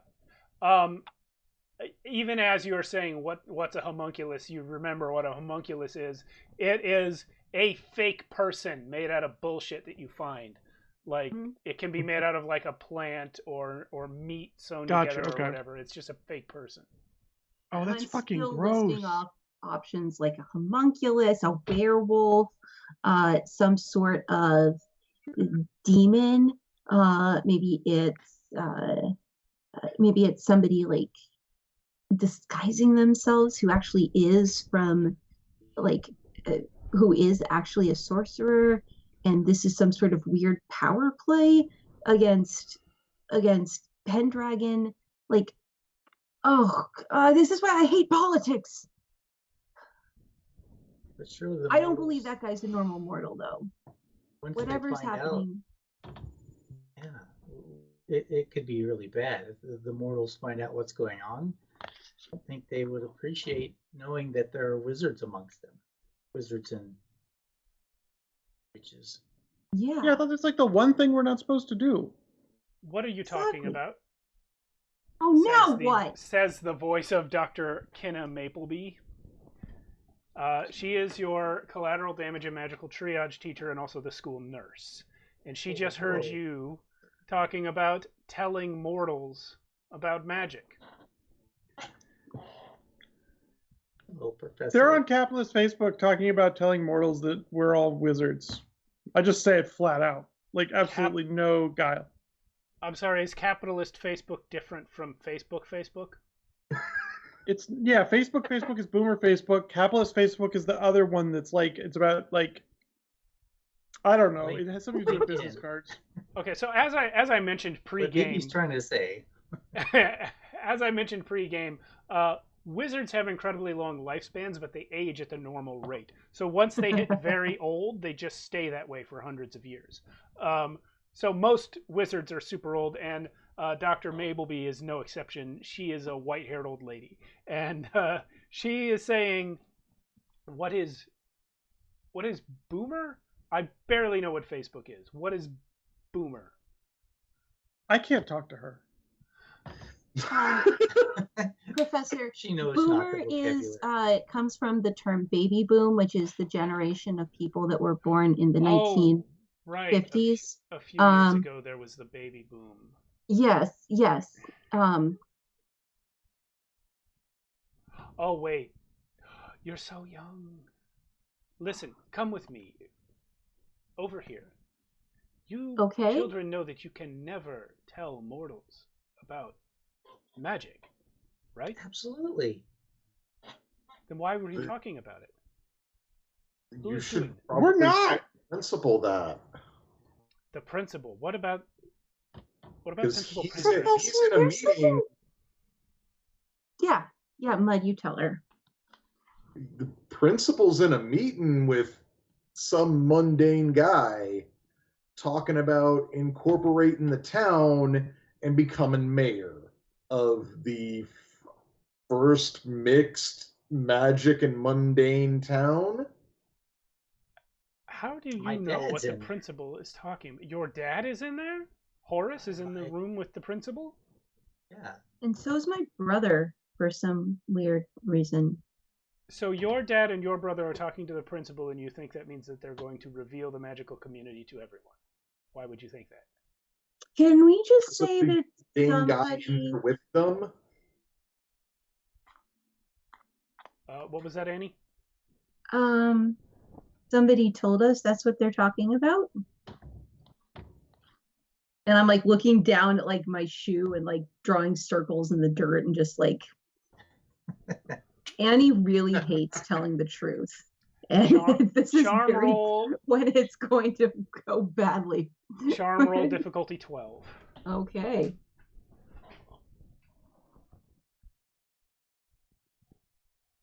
That's going to be a 3. So I'm going to take an adversity token. Yes, you are. Annie, who told you this?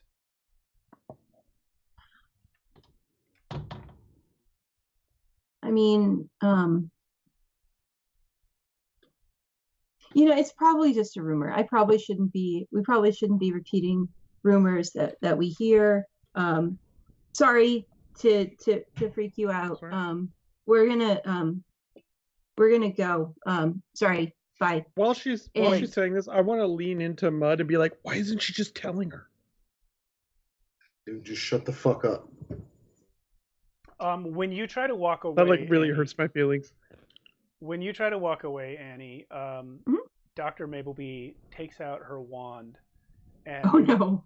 flips a spell like upwards, and a cylinder of invisible force slams down around the group of you, which you do not run into because you see it happen. Yeah. But you cannot walk away. None of you can. And Dr. Yes. Mableby says, yes, BB, you may record this interaction. You have BB, my permission. can you put it down, dude? Keep recording, Please. BB. Keep recording, BB. I'm going to tell you children something, and I want you to listen and take me seriously. There is a reason we do not joke about telling mortals what we are. If you know something, tell me now. When mortals tell the story of the Salem witch hunt, they tell it as though it is a story about people getting up in arms about nothing, accusing their friends and neighbors, and outcry and suspicion and terror over nothing that was ever real. When we tell the story, we tell it differently. It was a genocide directed at us, and it has happened over and over and over again. We do not tell them, and if someone is about to tell them, I need to know it.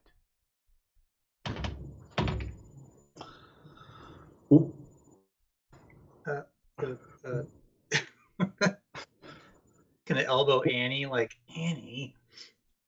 Yeah, well, what if somebody's already telling them? Who? The principal? Why? Who told you this? Look, maybe you should just Have you seen my grades in fucking mind reading? I don't know. You should not be reading minds. You know it is illegal. Look, can we maybe like, again, I'll just like reach out to BB's camera and just push it down again. Like, my brother, Nurk's dad are in the room. Can we just say maybe one of them said something and not like go into who's betraying whose family confidences, and just say that one of them told one of us that's what was happening and that we don't know any more than that, and maybe somebody was wrong, and maybe somebody was just trying to freak somebody out because they thought it would be funny, and it worked. She dispels. Nurk's totally freaked out. She dispels the cylinder and turns to BB. Student Baker. I was sorry to hear about you falling off your broom earlier today. As you know, it is my responsibility to report any serious injuries to students to the principal. I'll go tell him now. And she walks towards his office. Oh.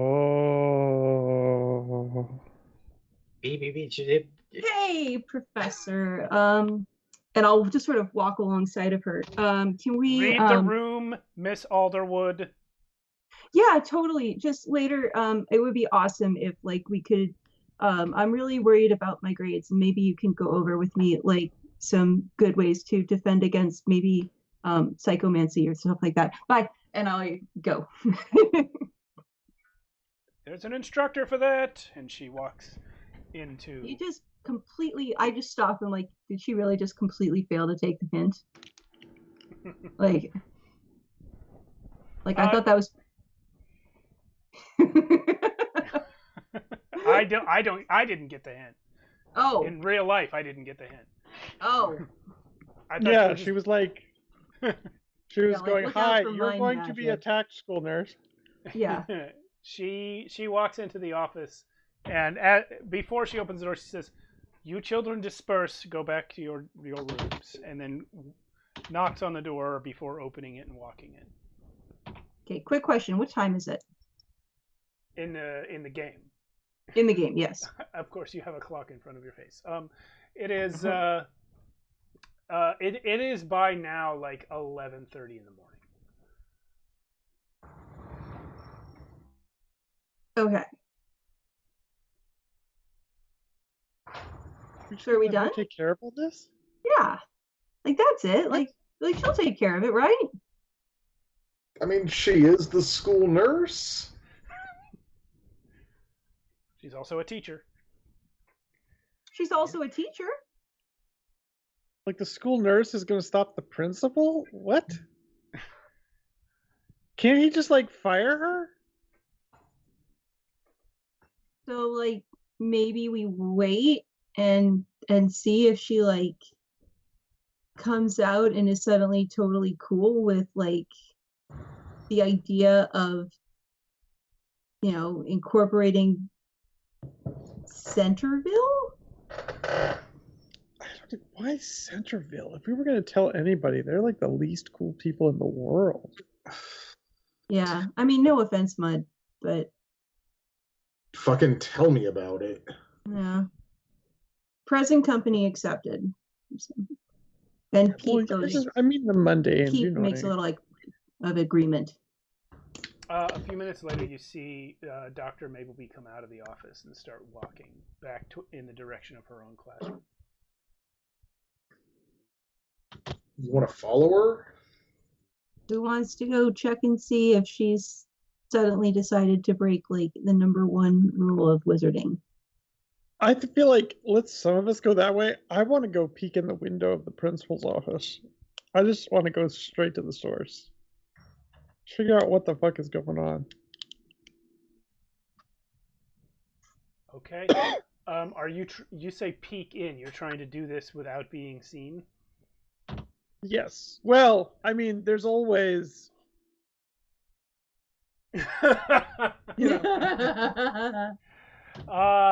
Okay.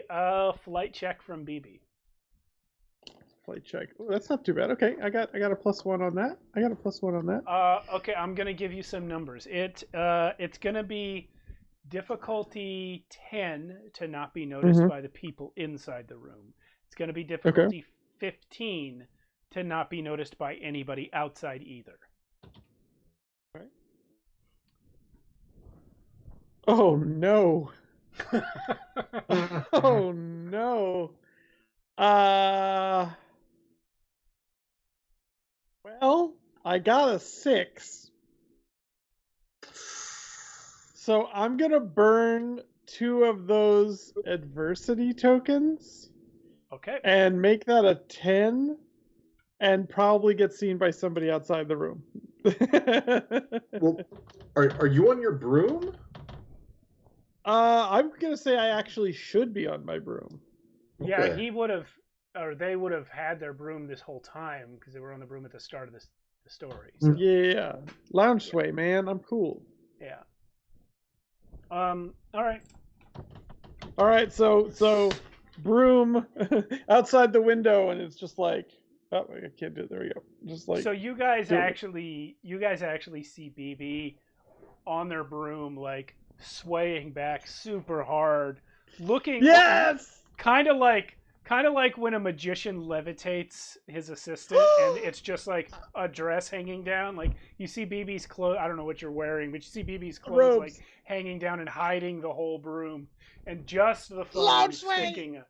Just the phone sticking up as BB expertly lounge sways and records the interior of the room. You, however, cannot see because only your phone is up. Of course. But at this moment, Dr. Mableby... No, she already left. You know what? Burko is back. Burko has seen you doing this and approaches you again. Burko Montgomery, the psychomancy teacher, approaches you, BB, and says, Student Baker, this is the second time today that we have talked about you recording everyone on your phone. Now, I know that you are allowed to record the faculty, but I know that you also know that you are not allowed to record them without their knowledge. That's not what you said, technically, instructor.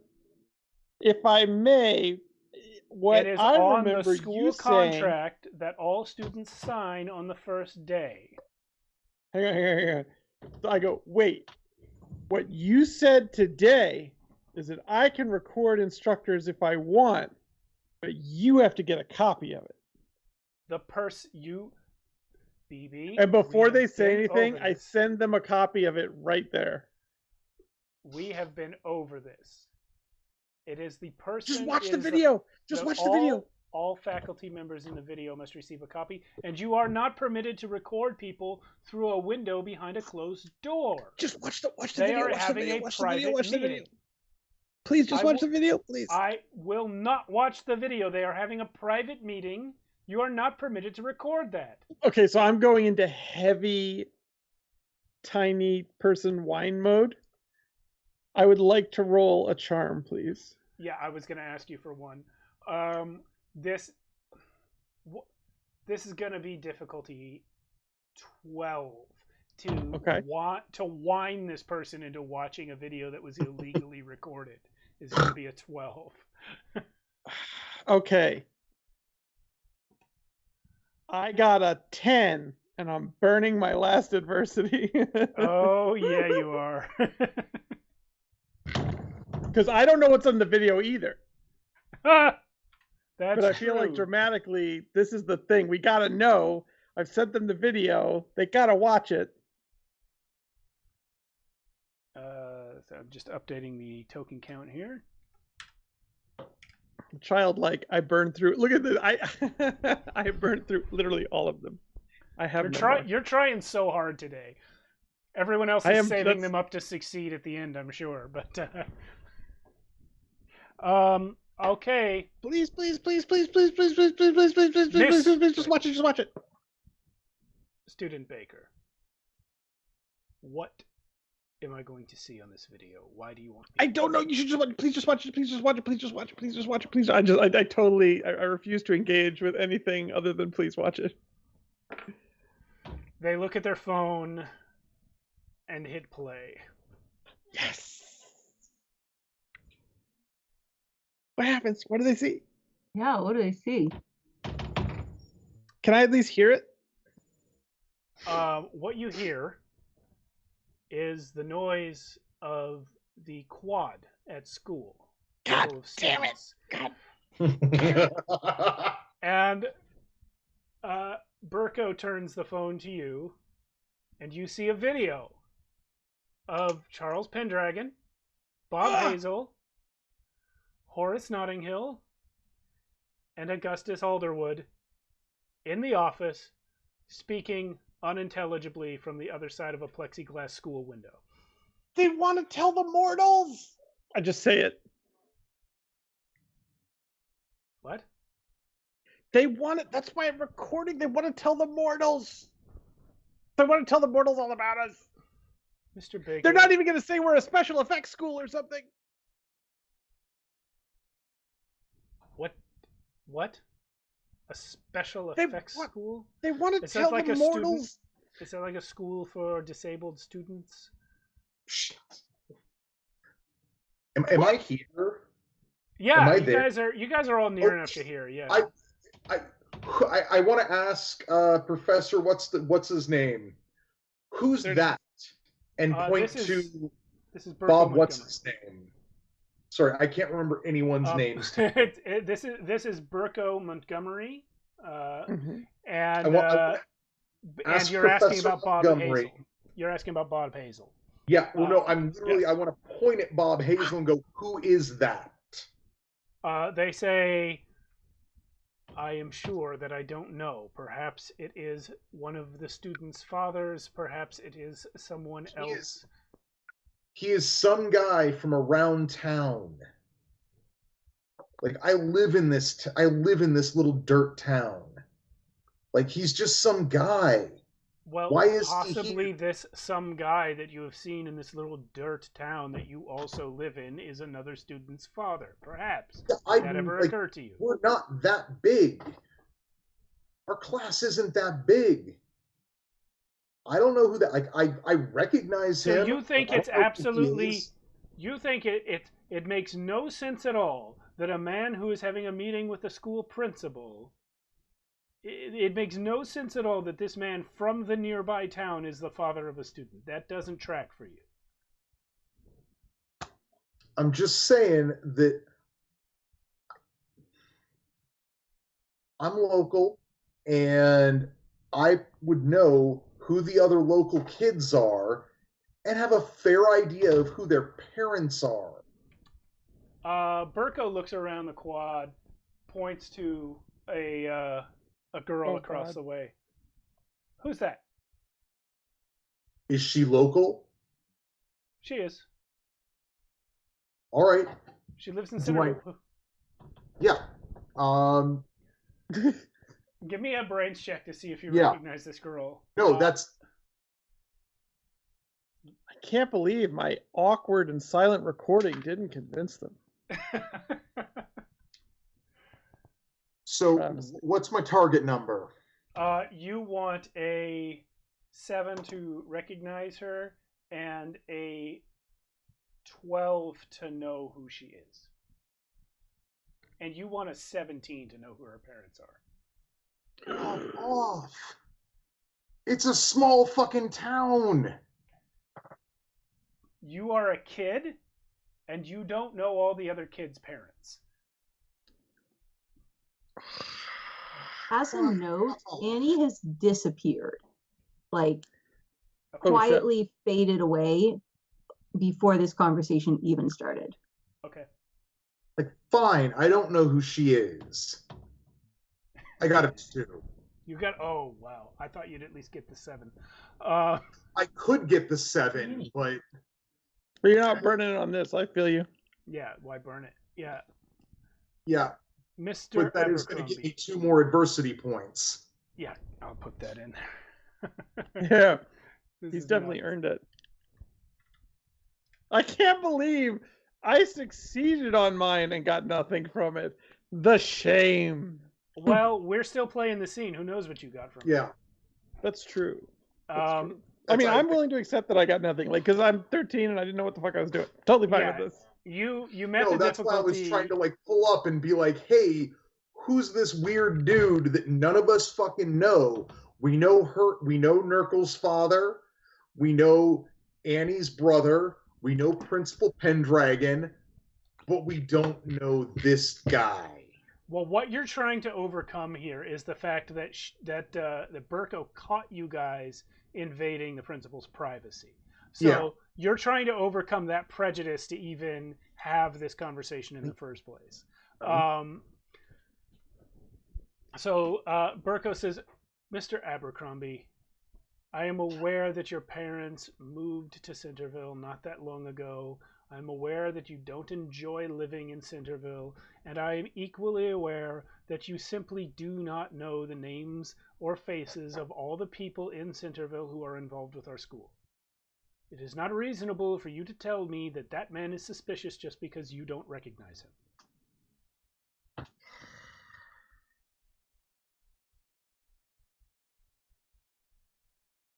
Now, Mr. Abercrombie, would you mind telling me why this young underclassman that you have been spending time with is recording the principal's office for you?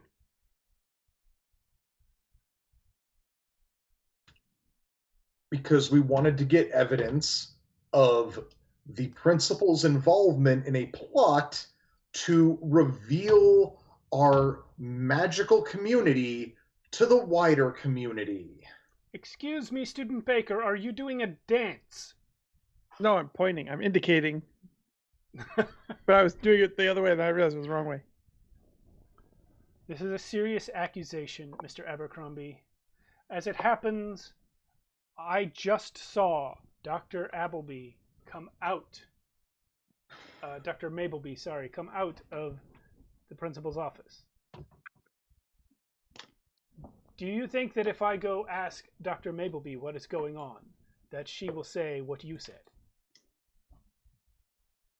Oh, you know what? At this point, probably not. as I thought. I would suspect Nurgle, that are they you wouldn't. still here? I am still here. Okay. She's gonna turn to look at you then, Nurgle. Student Notting Hill, what have you to say for all of this? Well, I do believe what Mud is saying, that these people want to expose us to the community at large. Why would you think that the principal of this school would want to expose the wizarding world to the mortal world? Why would you think that? I don't know. What would you do to become mayor of a town? Not very much. Maybe there's money involved? Mr. Abercrombie, you do know what it is that I teach at this school. Yeah. Do you know what the basest form of psychomancy is?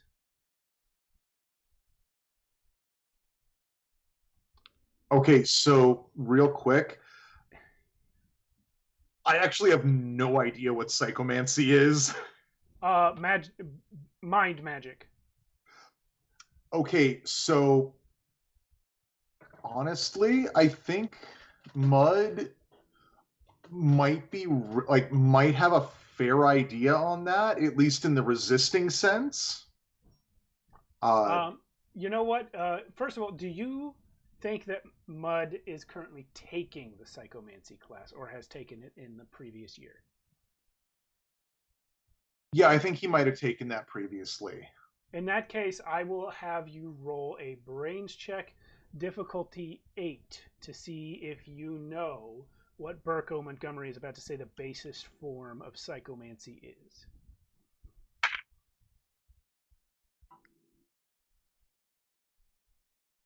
Okay, I'm gonna. Oh wait, brains. Do I have anything that can mod brains? No, no, no, no, no. So I got a 3. I'm gonna spend those 5 adversity tokens to ping that 8. So you are racking your brain trying to think up all this bullshit stuff. It's the driest class in the world because psychomancy is just so illegal. There's no reason anyone should ever have to learn about psychomancy. No one is ever allowed to do it. The fact that they teach it in school, it's almost entirely about defense, and there's a lot about like legal proceedings against people who have illegally done psychomancy. Like the textbooks, it reads like a class at law school. That's what this class is like, and it sucks so bad, especially for Mud, who doesn't give a fuck about it. And so you're trying to remember what in this big block phone book sized textbook you had was the basest form of psychomancy, and then just before you open your mouth to say you don't know, and by the way, fuck off, or whatever it is you'd say, you suddenly remember Burko Montgomery is not referring to something from the textbook. Burko Montgomery is referring to something that Burko Montgomery came up with on their own and teaches the classes. It's just like one of those little sayings that every teacher has that they repeat ad nauseum every year to the students, like a little moralism that Burko has. The basis form of psychomancy is peer pressure. And Burko is accusing you of controlling BB and Nurk through peer pressure into believing this crazy story you've just laid down. Yeah, that is exactly what's going on here, Prof. Exactly what's going on here. Because as you know, I am all about hanging out with kids and leading them astray. And getting my friends to do dumbass shit. Or friends? And why would I accuse my own father of something that it's true? I mean, it's true. There's no... Well, let's just see.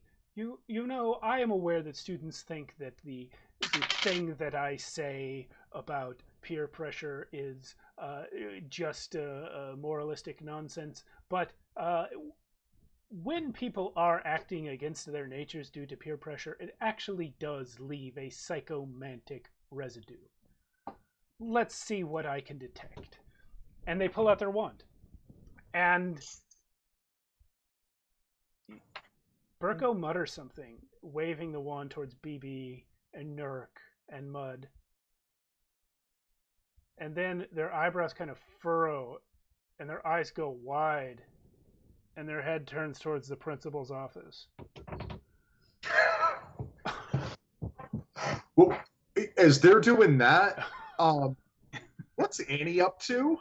Yeah, She wandered let's find off. out. Good question. Good question. Like, where's Annie?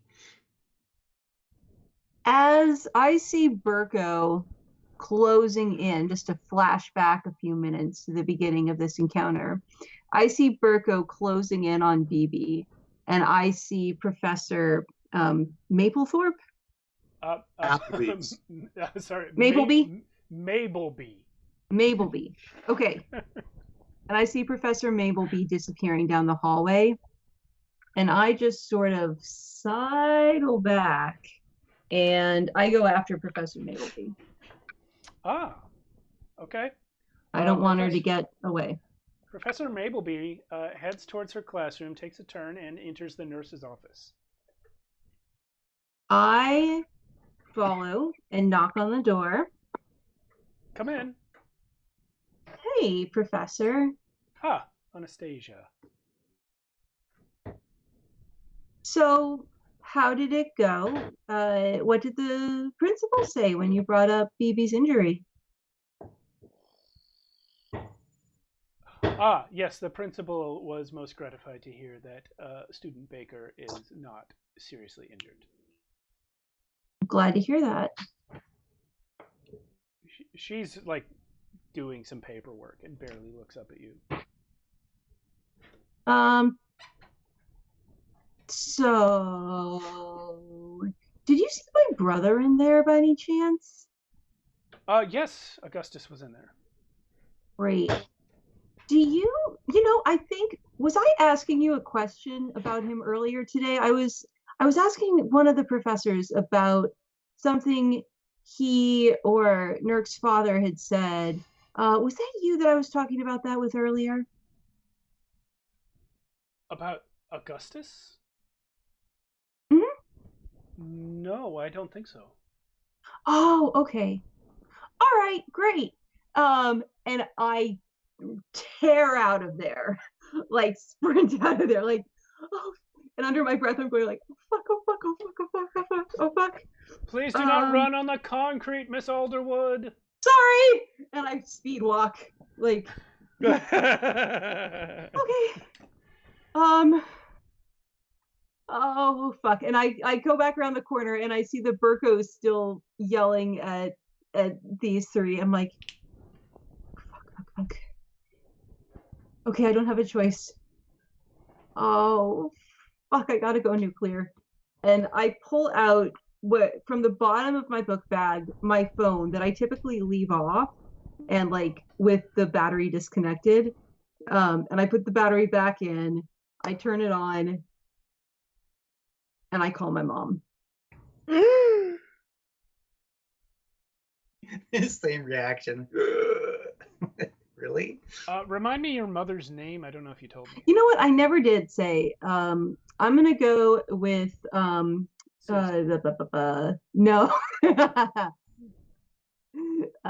Yes, that is my actual mother's name. But I'm gonna go with. You should call your actual mother right now and just incorporate her in it. Play this so late. Sorry to call you at 11 o'clock at night. Mom, the wizards let's want to go- tell the mortals. Yeah, let's go with Carolina. Okay.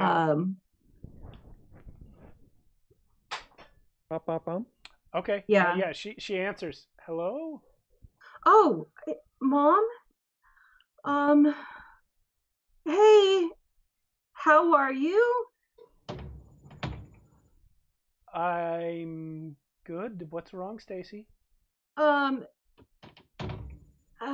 So, Mom, something kind of weird's going on with Augustus. Look, I don't, look, look, there's no easy way to say this. He came and told me this crazy story about, like, working with the principal and, like, some rando from the Centerville, like, the shitty, the crappy, like, the town, to, like, tell mortals about the wizarding world. And I'm kind of freaking out. Like, people are acting really weird at the school today. And can you, I don't know what to do. Teachers are acting weird. Everybody's acting really weird. Stacy. Yeah? Your brother. Uh-huh. He does like to mess with you. I know, but I know I can tell that you're getting worked up. I don't want you to get worked up, honey, but listen. Why don't you tell me from the beginning what happened? Okay. I will tell her with I will pick up the story from when I'll just tell her, like, what Augustus told me, and just tell her that part of the story. And I will also mention to her, I'm going to tell her what Augustus told me. I'm not telling her anything about the visions. And I'm also going to tell her, and then the nurse went in and to talk to these guys, and when she came out, she didn't remember what I had said to her. Like, it was gone. And she's a professor. Like, I know she's not the psychomancy professor, but like I would have totally believed, like, Augustus, yeah, was messing with me. But, like, Mom, what can do that? Who can, like, erase a professor's memory and look like a mortal?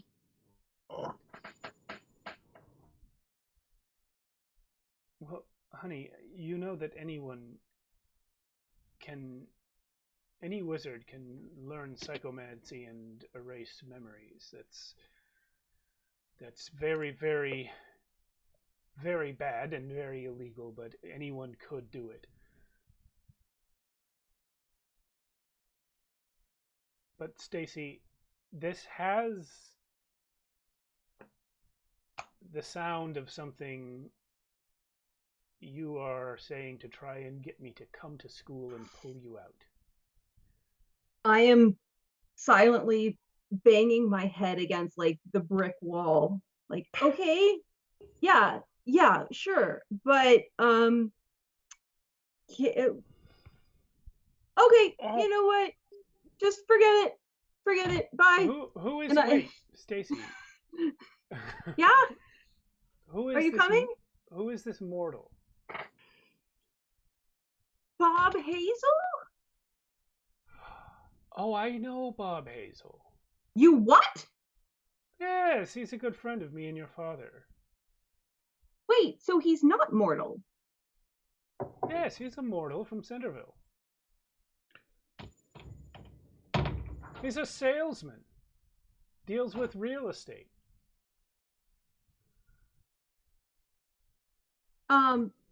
Okay.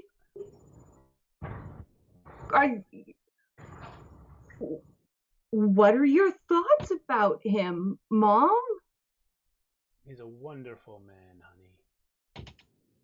Oh. Okay, well, I feel much better. Thanks, Mom. Everything's great. Bye. Did you get the package I sent you? That's not creepy. Thanks, Steve. Dude, this is Body Snatchers for real.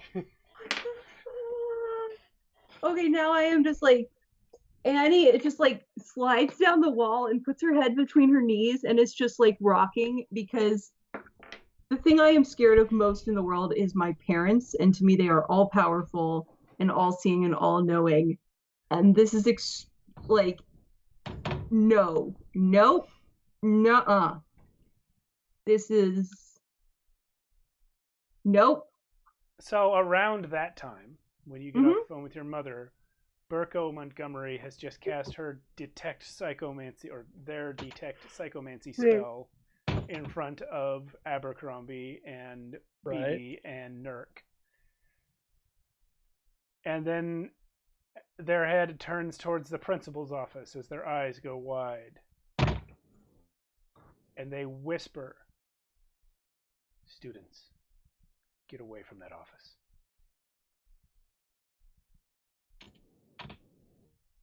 Well, I totally do it. First of all, it's a really really conspicuous step back. Yes, exactly. Nurk, are you full running? I'm full running. I turn and yeah. All right. Scan the area, see if there's anyone I know, and run. I would like to do a brains check, if I may, to try to think if I have any idea what could conceivably cast, because I'm still thinking you're not like, there. I'm not there. Well, I'm thinking like after my conversation with my mother, like how could something at the school be impacting? Okay, all right. Yeah, it'll come back to me. Yeah.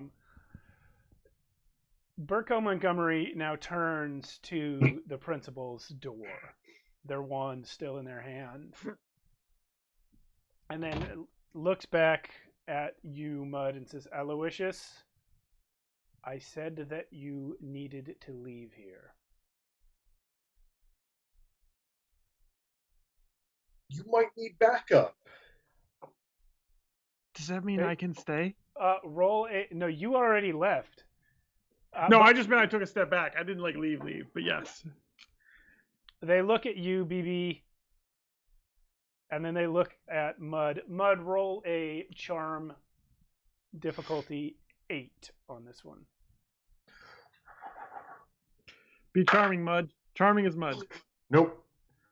No charm at all. Got a 2. Stay out of the room. Keep your wand in your hand. Remember what you learned in my class. Student Baker, stay behind Mr. Abercrombie. Okay.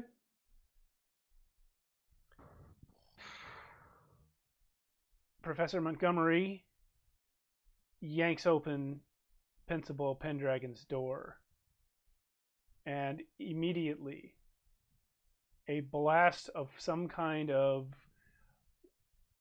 like light warping force. It's the way that like heat from a distance will like distort the shimmer. Yeah. Yeah. That's kind of what you see, only it's not heat. It's just something barreling out of the principal's office. Knocks Professor Montgomery back 30 feet onto the ground, where they lose consciousness. Almost like an explosion, but nothing was damaged except for the professor. I want to run over to the. Can I run over to the professor and check on them? Yes, you may. You can see quite easily that the professor is alive and breathing. Anything else would require a brains roll.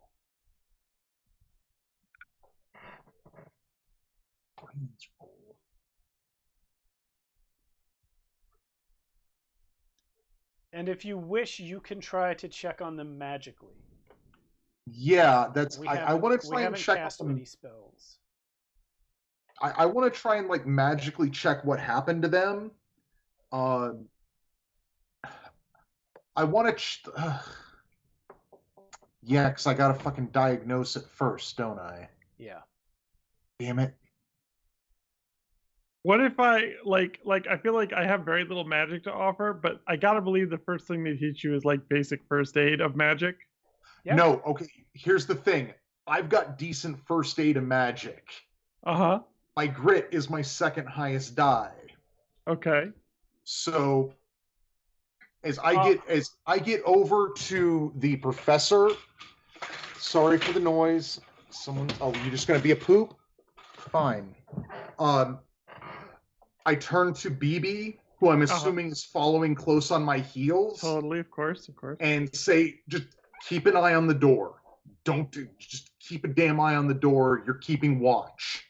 Okay, so you say that. As you say that, I go for my phone, and then like you can see like something cross, and I like shakingly go in and pull out my wand instead, and I just like stand and wait for the door. Ooh. You know what, BB? For that roleplay moment, I'm giving you a freebie. I don't know what I just got. Oh, great. Fantastic. Thank you for that. Mud, you have skill in first aid. You are trying to apply it to grit. You don't need to. Because grit, under the what you can do with this description, says that grit or healing someone who has been hurt. Okay.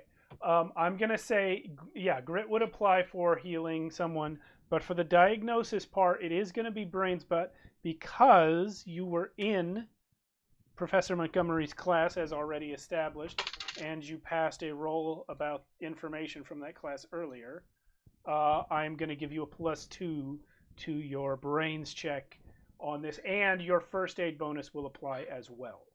So this is going to be a difficulty 10 to see if you can read what happened to Professor Montgomery. I'm not going to get the fuck down from there. 2. Really? Yeah. I'm rolling a D4 for brains. D4 brains. We're not the smartest people. Well, you rolled a 2 plus all those bonuses though, so you got a +2. Plus, like. Oh yeah, but then that still wouldn't be a 10. You're right. No. Yeah. What does it come out to?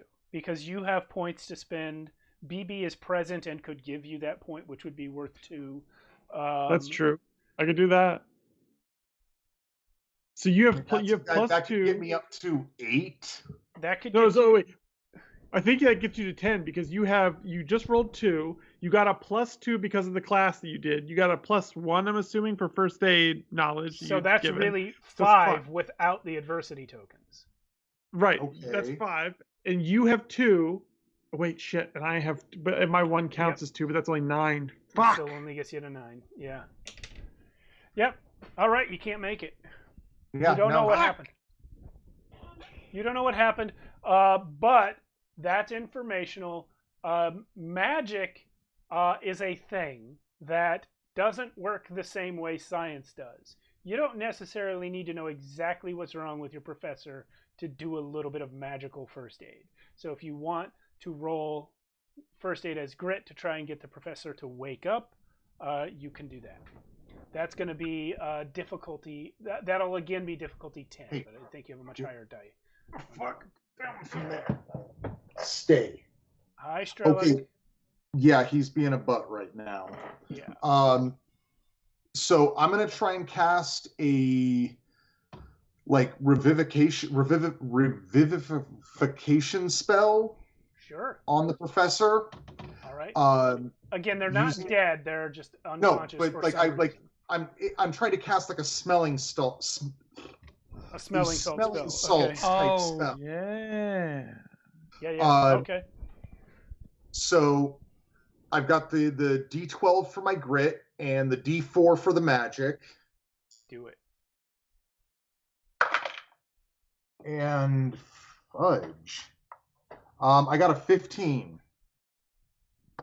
I'll do. So it's like your smelling salt smell works like movie smelling salts. Professor Montgomery sits bolt upright on the floor, their wand still in their hand pointed at the principal's office.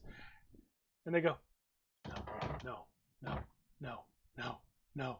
It's Professor, what's no, wrong? What's going on? No. Oh, shit, they broke the professor. We're going to cut away from you two right now to Nurgle, who went running from the classroom when Professor Montgomery told them to. And Nurgle, you, we'll say you ran in the same direction that Stacy went, and you come across Stacy. Annie. I assumed that my mom got my nickname wrong. Yeah, of course she does. Yes, that was the last time I called you, and my brain was still on that. Yes. Yeah, you come across where Miss Alderwood has just gotten off the phone with her mom. Yeah, and I'm and Nurk, you have just come from seeing Professor Montgomery get visibly terrified by something from the principal's office and tell you to leave. So yeah, I skid to a stop. Basically, my feet skid out from under me, and I fall flat on my butt. And I turn to Annie, I'm like, Annie, something really freaked out the professor. Yeah. Okay. Professor. All right. You seem rather freaked out. What's going on? They got to my mom, Nurk, whoever Bob fucking Hazel is, he got to my mom too. Listen, can you... Okay, I'm going to pull out my wand and I'm going to point it at my own head. I'm like, okay. I was joking earlier about the divination homework, but I've never tried to do this before, but can you help me cast I'm going to try to go back into the vision and see if I can figure out what the hell we're fighting. Because apparently it's just done. I can certainly try. Okay. So the spell I would like to cast is I would like to cast a divination spell, which is going to be using brains. Okay. And this is a planned action. Mm-hmm. So I am going to try to pull out of this vision more detail on either Bob or on, when you said tentacle of fire, I'm assuming you were being very literal, and it's not like a wave of fire, like a tentacle goes by. It was shaped like it and moving like a tentacle, but made of fire. Yes. Okay.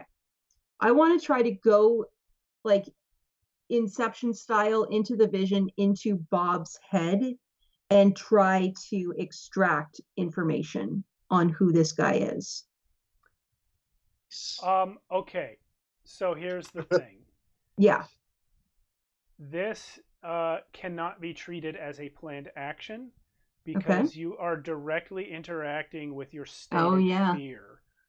So even though you are taking your time and acting, acting on your own schedule here, we have to treat it like a snap decision, which means Nurgle cannot give you tokens. Well, my fear was my parents' and my family's opinion of me. This is... But you're specifically casting this spell because of what you just did on the conversation with what just happened on the conversation with your mom. All right, fair enough. Just throwing it out there. Yeah. What if you let Nurgle be the one to do divination on you? I have my D20 in brains. Oh, that's true. Yeah, I don't think Nurgle has that. I am terrifyingly enough the brains of this outfit. Do it. I buy it. All roleplay points to yes. Spend all my brain power trying to look dumber than I am. So what you want to do? You know what? I am gonna walk that back. You are terrified, but the phone call with your mom is over, and the spell you are casting is not directly related to your family. So even though it's inspired by that, we are going to say that Nurgle can help with this. But the difficulty to go back into your past Vision. dream, into your vision that you already had in the past, is, we are going to call it a 15 to just do it, and then a 20 to get control of to get like full lucid dream control of the vision. Okay. So if you get a 15, you get to go back into the vision, and the 20, All right. you get to go into the vision and control it. Don't Okay. forget that D4 magic die. Correct. Oh, so I roll my brains plus my D4. Yeah, it's your magic. Yeah. Okay. Oh my god. And Annie, you've got 5 points to spend. Yeah, I do. And I think if Circle's helping, she can maybe give a few, or they can give a few as well. Yes. I'm just gonna sit here, but I'm not nominating your points, by the way, Mia. I appreciate I'm that. just like, I'm All right. terrified of all of this. I'm just sitting All here right. processing my terror. Oh, that was really bad. No. I rolled a total of 11. I rolled a 9 on my D20 and a 2 on my magic die. But one of my strengths is that I am gifted. So if a magic die check fails, I can either I can Sarah? choose to spend. What were you Also, going to say? what's your wand? Oh yes, thank you. I get a +1 on my wand, so that takes me up to 13. Okay, but what was the other thing you were going to say about gifted? It means I can spend one of my adversity tokens to re-roll the magic die. Okay, you will also have fully 5 adversity tokens. Yeah. So you could just spend from 12. Yeah. You could spend 3 of them. I'll say To get that to you 15. can spend 1 to re-roll, and if it gets you to 15,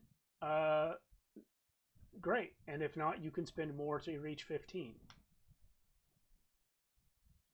Well, it won't get me to 15 anyway because I only rolled I only have 10 with my 9 and the 1. So I'll just go ahead. You just said you rolled 12.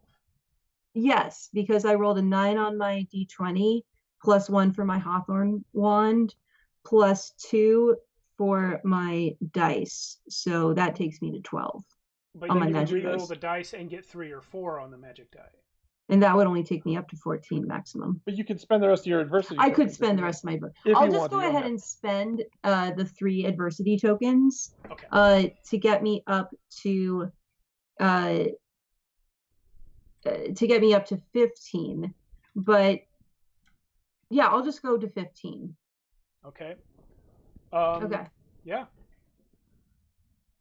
All right. I center myself, and just it is like. I will say, and I no pressure to do this, but if you want to hit that 20, you and Nurgle together do have enough adversity tokens to hit that 20. Yeah. What do you say? It's up to you, Mia. I guess the mine are up for grabs. So yeah, I'm here to help you, Annie. All right. Oh shit. All right. So I cast the spell, and I feel it sort of flicker, and like I can see into the vision, and then I feel Nurgle, like their hand, wrap around mine, around my wand, and just it clicks, and it's like I zoom in. Yeah, and it is so different from the way you normally experience these.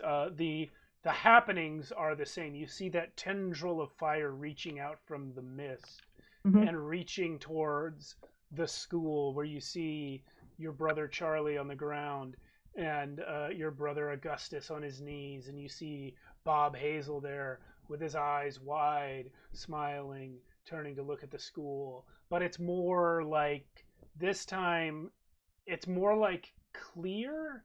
It's like it's in focus in a way that it isn't when it's normally just a dream. And it's almost like you're in it now. Like it went from being something you see through a glass to being like on the holodeck in Star Trek. You're like in it.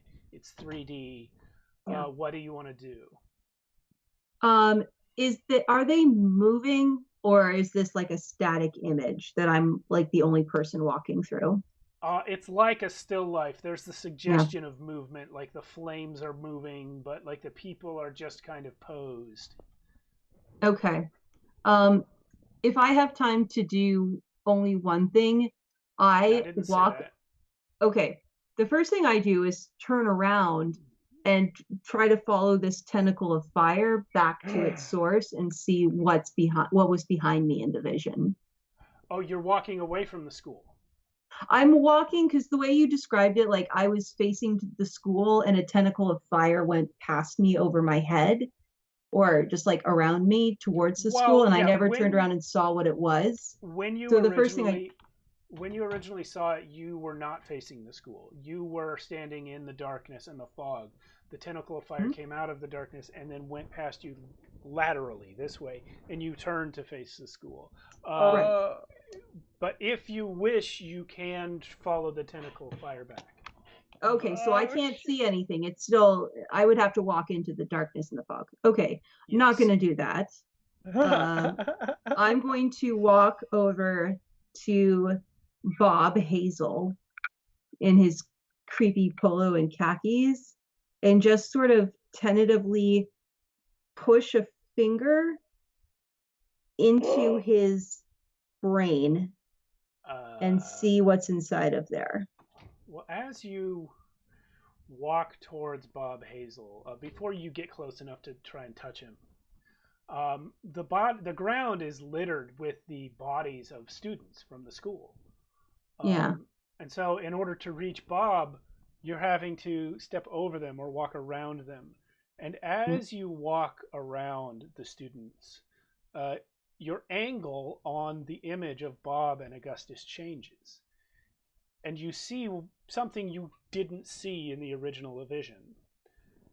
There's someone standing behind Bob Hazel. Okay. I curve outwards as I approach to see who is standing behind Bob Hazel. You see standing there in his full robes, with his wand touching Bob Hazel's head, with his mouth open, like just too wide. Like when someone smiles, but then you just add a fraction of an inch on each side, and the smile's just too big, and the teeth are there. And then the eyes of Principal Charles Pendragon turn and look right at your face. And he goes, "Hello, Annie." And you are booted right out of the vision.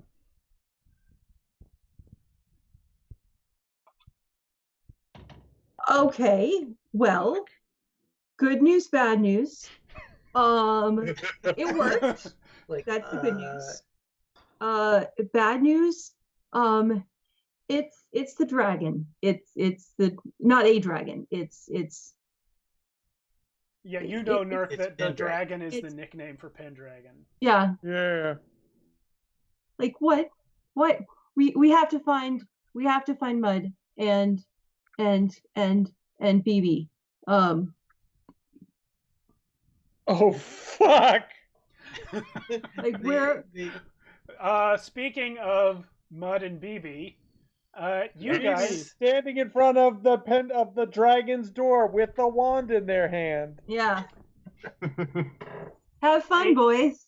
And we're a man steps. boy and non-binary person. A man steps in front of the doorway where Mud is crouched over the body of Professor Montgomery, and BB stands facing the door. So BB, you are the first to see the shape of Augustus Alderwood walking out of the principal's office with his wand raised and his eyes wide and glazed over.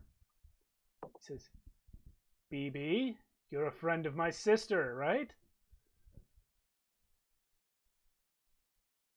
I said like nothing. I got nothing. I'm just like scared, like, and I'm holding the wand, like, what the fuck? He points his wand at you, and he says, "Bruno Baker, you saw nothing. And I am going to need you to make a brains check, difficulty 15. Is he casting some sort of dangerous magic? Indeed, he is, Mud Abercrombie. Can I try to deflect that dangerous magic? Indeed, you may. Please do. What do you think would be an Because my appropriate... D4 is going to do fuck all. Well, what I think would be appropriate would be my flight, which includes such common spells include things like deflecting dangerous magic. Please roll your shit. flight. That's what I would have called Okay. for anyway. I thought you had some sort of feature for your thing that was going to be different. But yeah, go ahead, roll flight. Here. So for 1, that doesn't count. Okay, so and this is a spell, yeah? It is, and it is a spell cast Okay. by Augustus Alderwood. No, I mean what I'm doing. Yes, you're also Okay. doing a spell. Yes. All right. Come on, baby. You're trying to beat a 9. Oh, fuck. Okay. Well, let's see. I think I'll beat that 9 with a 20.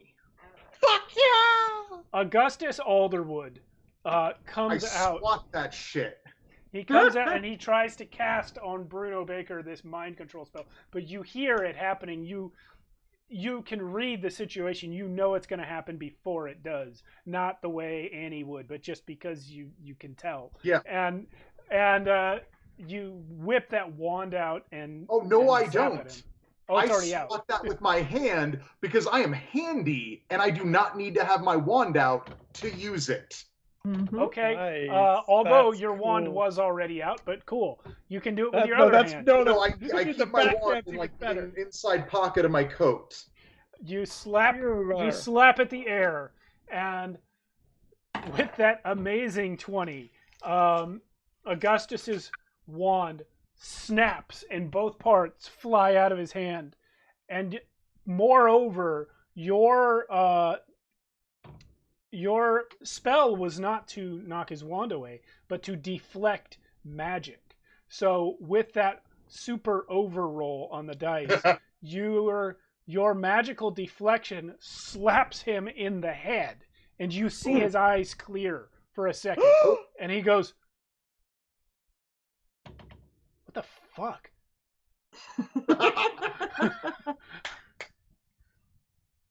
Can I do something from afar? Depends on too what it afar. is. Yeah. I want to try. My first thought is that I want to try to contact my brother and break what I think is still mind control by reaching out from my familiar to his. I don't know if familiar to familiar, or just reaching out to his familiar. Is that something I could Awfully do? familiar there. Yeah. I already gave your familiar the power to mimic speech, which Yeah. is above and beyond what familiars can do canonically. But I will let you. Oh, it's a parrot. I will let you Yeah. cast a spell for that Okay, I would to like. see if you can make his parrot speak for you. Well, he doesn't have a parrot. He But has a you all very have pretentious. birds. We all have birds. I have a parrot. I think he has a very dignified little barn owl. Okay, you can try and make his owl speak for you. Yeah, I'm gonna try to reach out through the owl and just have the owl like bite him on the ear to try to snap him out of the spell and just scream like barn owl scream into his ear to try to snap him out of this. Okay, so people have very close mental connections with their familiars. What you're trying to do is manipulate someone else's familiar. However, Yes. there is a familial connection. You Yes. yourself have a bird because of whatever Mhm. weird family shit gives you all birds. So Yeah. it's going to be possible, but it's going to be hard. That's fair. We're Some going to call foul magic. some foul magic. This will be a charm roll. Okay. Difficulty 15. Okay. Remind me what the charm stat is. It's whatever it says on your sheet. You roll. Oh, charm. Yeah, sorry. Obviously. We're back to 5th edition there for a minute, right? Like, wait, which one's Yeah. Well, charm? I Oh, is that forgot, what the 'cause question different was? Yeah, types of magic go with different types of Yeah, what you're different types trying of to things. do Like is yes. So this you're is trying to charm mind using a charm control roll. the familiar. Yeah, you're trying to mind Yeah. control the familiar. And do you have any bonuses from your I wand do. or anything? I don't have a bonus to my wand, but I am actually trained in charms. That's what I took as my Fuck yeah. ability. So, Yeah. all right. So I'm gonna do. It's a 15. You said. Yes. Well, Come I'm not on, gonna lady. be able to make it because I've got only a 12 in charm. It could explode. It could explode. Yeah, That's unless it explodes, then I'm out of luck. It does not. I rolled a 3, Okay. so with my bonus, that's only a 4.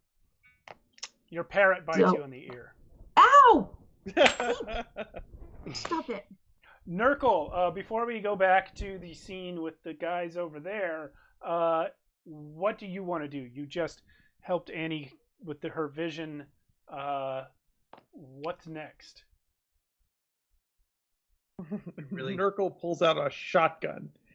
I guess say I really don't know. I was thinking earlier that I had like a Nerf gun, but that was not much. Just out of nowhere, Nurgle's been packing the whole time. Maybe I can look around and see if I can find like the bullies and like get them to chase me into this fray. That's clever. Yeah, you know what? That's really clever. Oh. You know what? I'm Good going to have you job. roll a d20. We're just going to call this a luck check. It's going to be 50-50 whether any of your mini bullies are nearby right now. So if you hit 11 or higher, you see some. 19. Oh! That's a lot so of bullies, yo! You not only see You are some... truly beleaguered. You see the same 4 bullies from this morning on that 19. Oh, You see Nate Great. Bueller and his hench bullies Cole and Dylan and even Charlie Alderwood right there. Give me a flight check. Difficulty. You know what? This is easy because they hate you. Difficulty 7 to see if you can get them to chase you. All I do is I go flip 2 birds at them Yeah. Hey. and roll a 16 on the dice. All right, they're all eating. God! They're all eating tacos for some reason. They go, "What?" And they throw their tacos and start chasing you. Throw That's their mean. tacos. In fact, Charlie's taco throw isn't as dramatic, so he like bends down and picks it up again and then throws it on the ground and then runs after you. So yeah, as I'm running, I pull my wand out and I like approach Mud and BB's position. Okay, Annie, are you gonna follow Nurgle and the bullies? One of whom is Yeah. your little brother? Yeah, like I'm Nurk's leading them that direction. I am going to kind of like scramble up to my feet and chase after them, especially as I see Charlie go by. Okay. And just the vision of his dead body flashes before my eyes. Ooh. And I scream, Charlie, no! Charlemagne, stop! And chase after him. He flips you the bird and keeps chasing Nurk. Yeah. She is throws this- is down this a- her taco. You can pick up Charlie's taco and throw it. That's why I fall behind. I do have, like, I stop to pick up the taco, and Charlie's big ass You raven, pick it up and like, throw it at them. Charlie's big ass raven is like, give me a "Ah!" taco at me. throw check. So, No. Jesus You- Christ, the tacos. So, Mud and BB, you have just broken Augustus out of this I mind did control. fuck all. Let's be super clear. You were very. That was Mud literally knocking it out of the park. I am a 13-year-old non-binary child with a wand in my hand, possibly for the first time in a serious situation. I have succeeded on my role to not piss myself. That's as much as I have done right now. I will tell you. Behind. I Get will tell behind you. me. I will tell you what I tell all the players who aren't the barbarian in my 5e game. You help by taking attacks that would otherwise be targeted at him. Okay. That's fair. Yeah. Okay, so here's the thing, right? In my mind, like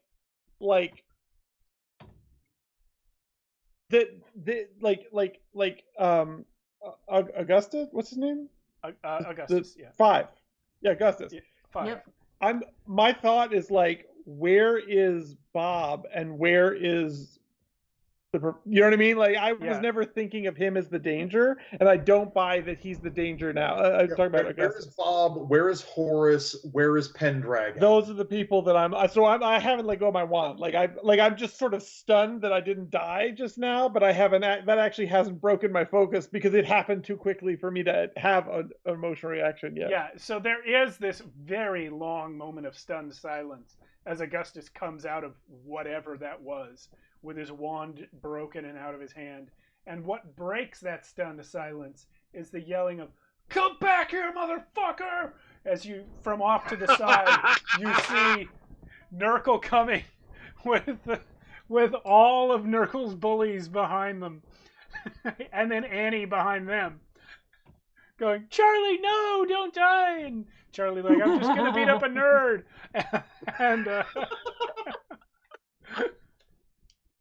And here comes all of them. Okay. There is you BB have not been in Principal Pendragon's office. Mud, you have been in Principal Pendragon's office. Yes, I have. You are aware that there is not another door. There is not another door from the office. So if they were in there and they haven't come out, they're still in there. Yeah. Nurgle, are you just gonna run straight by? Yeah, good question. What are you running to, Nurk? Towards the principal's office door. Okay. Maybe like charge inside. Yeah, it's still open, and Augustus is still kind of standing in the doorway. So in order to get by, you'll actually need,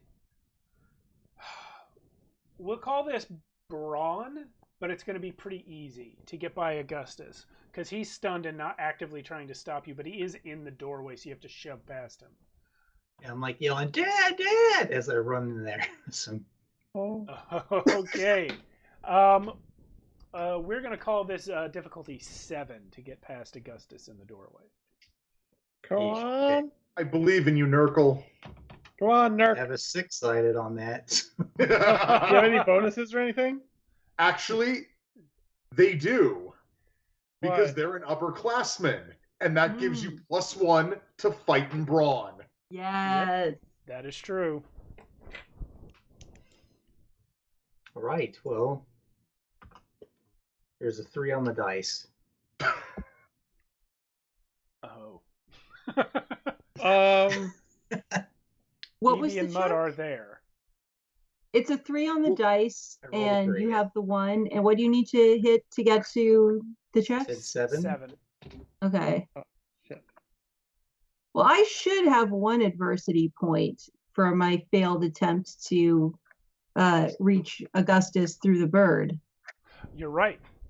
You want to spend it and give it to Nurk? Yes. Okay, that gets you that. If you do that, that gets you from 3 to 4. Let me just throw out one thing, if I may. Yeah. 5. Is 5, yeah. getting Nurk into the office our top priority at this moment, or has honestly, them bringing the bullies here enough? I'm kind of hoping that, if Nurk gets tangled up with Augustus, maybe we can convince these bullies that don't like us and we don't like them to, maybe have a really unstable truce where we could team up to fight the principal of the school. Or we could team up to fight Bob Jackass, because I don't know that it's the principal of the school that's behind it right now. Okay. As Nurgle passes BB by, BB sees the bullies and they're shouting and stuff. Not Nurgle. BB will turn to them and say, "You guys, shut the fuck up. Get out your wands. This shit is real right now. I would like to roll charm, please." Yes, you will do that. Yeah. Do it. Bash into Uh, Augustus. Yeah, you smash into Augustus, who doesn't like actively stop you, but does try to catch you before you fall down. What's the difficulty to convince them to do whatever they're gonna do? Are you doing just talking, or is this a magical charm? I'm just gonna do talking. Then difficulty to get them to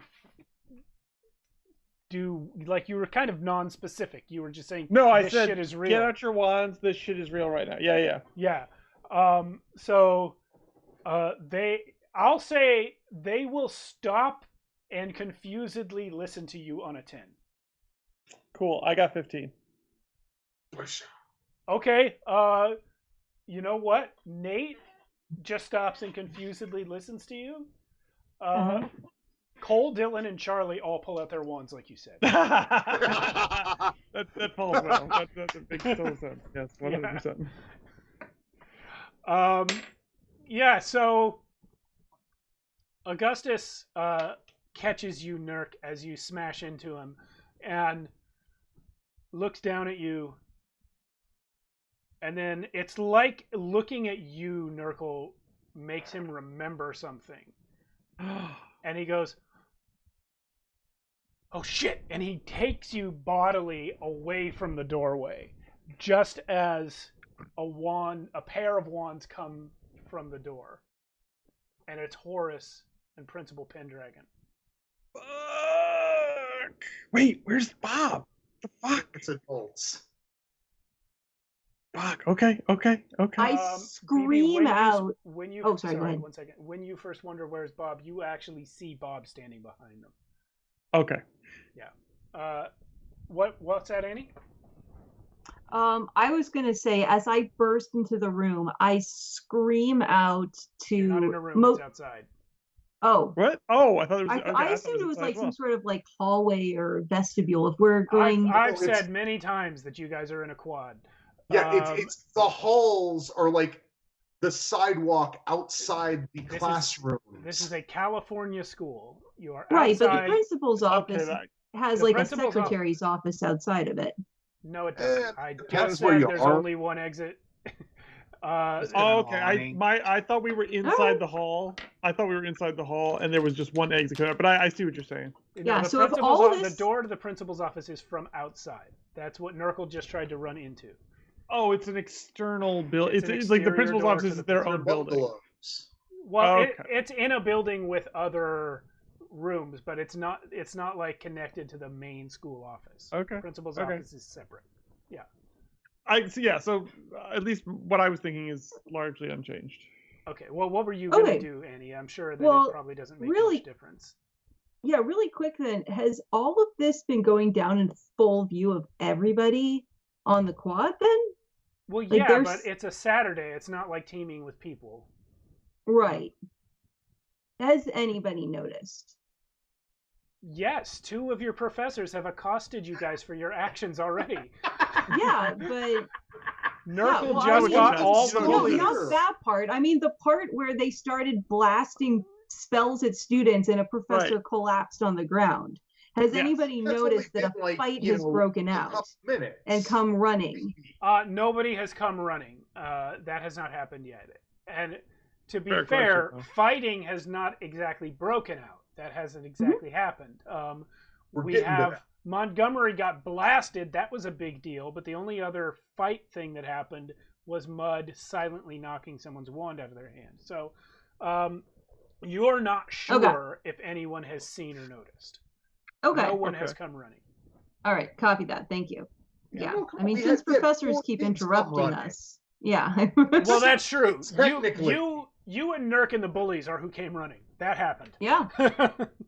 All right. So I burst in after these guys, and I yell mostly to Mud and to BB, "Pendragons!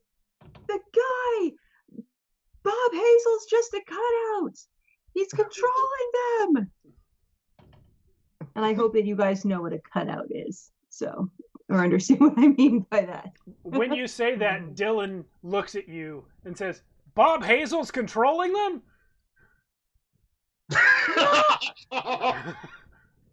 Like, Dylan!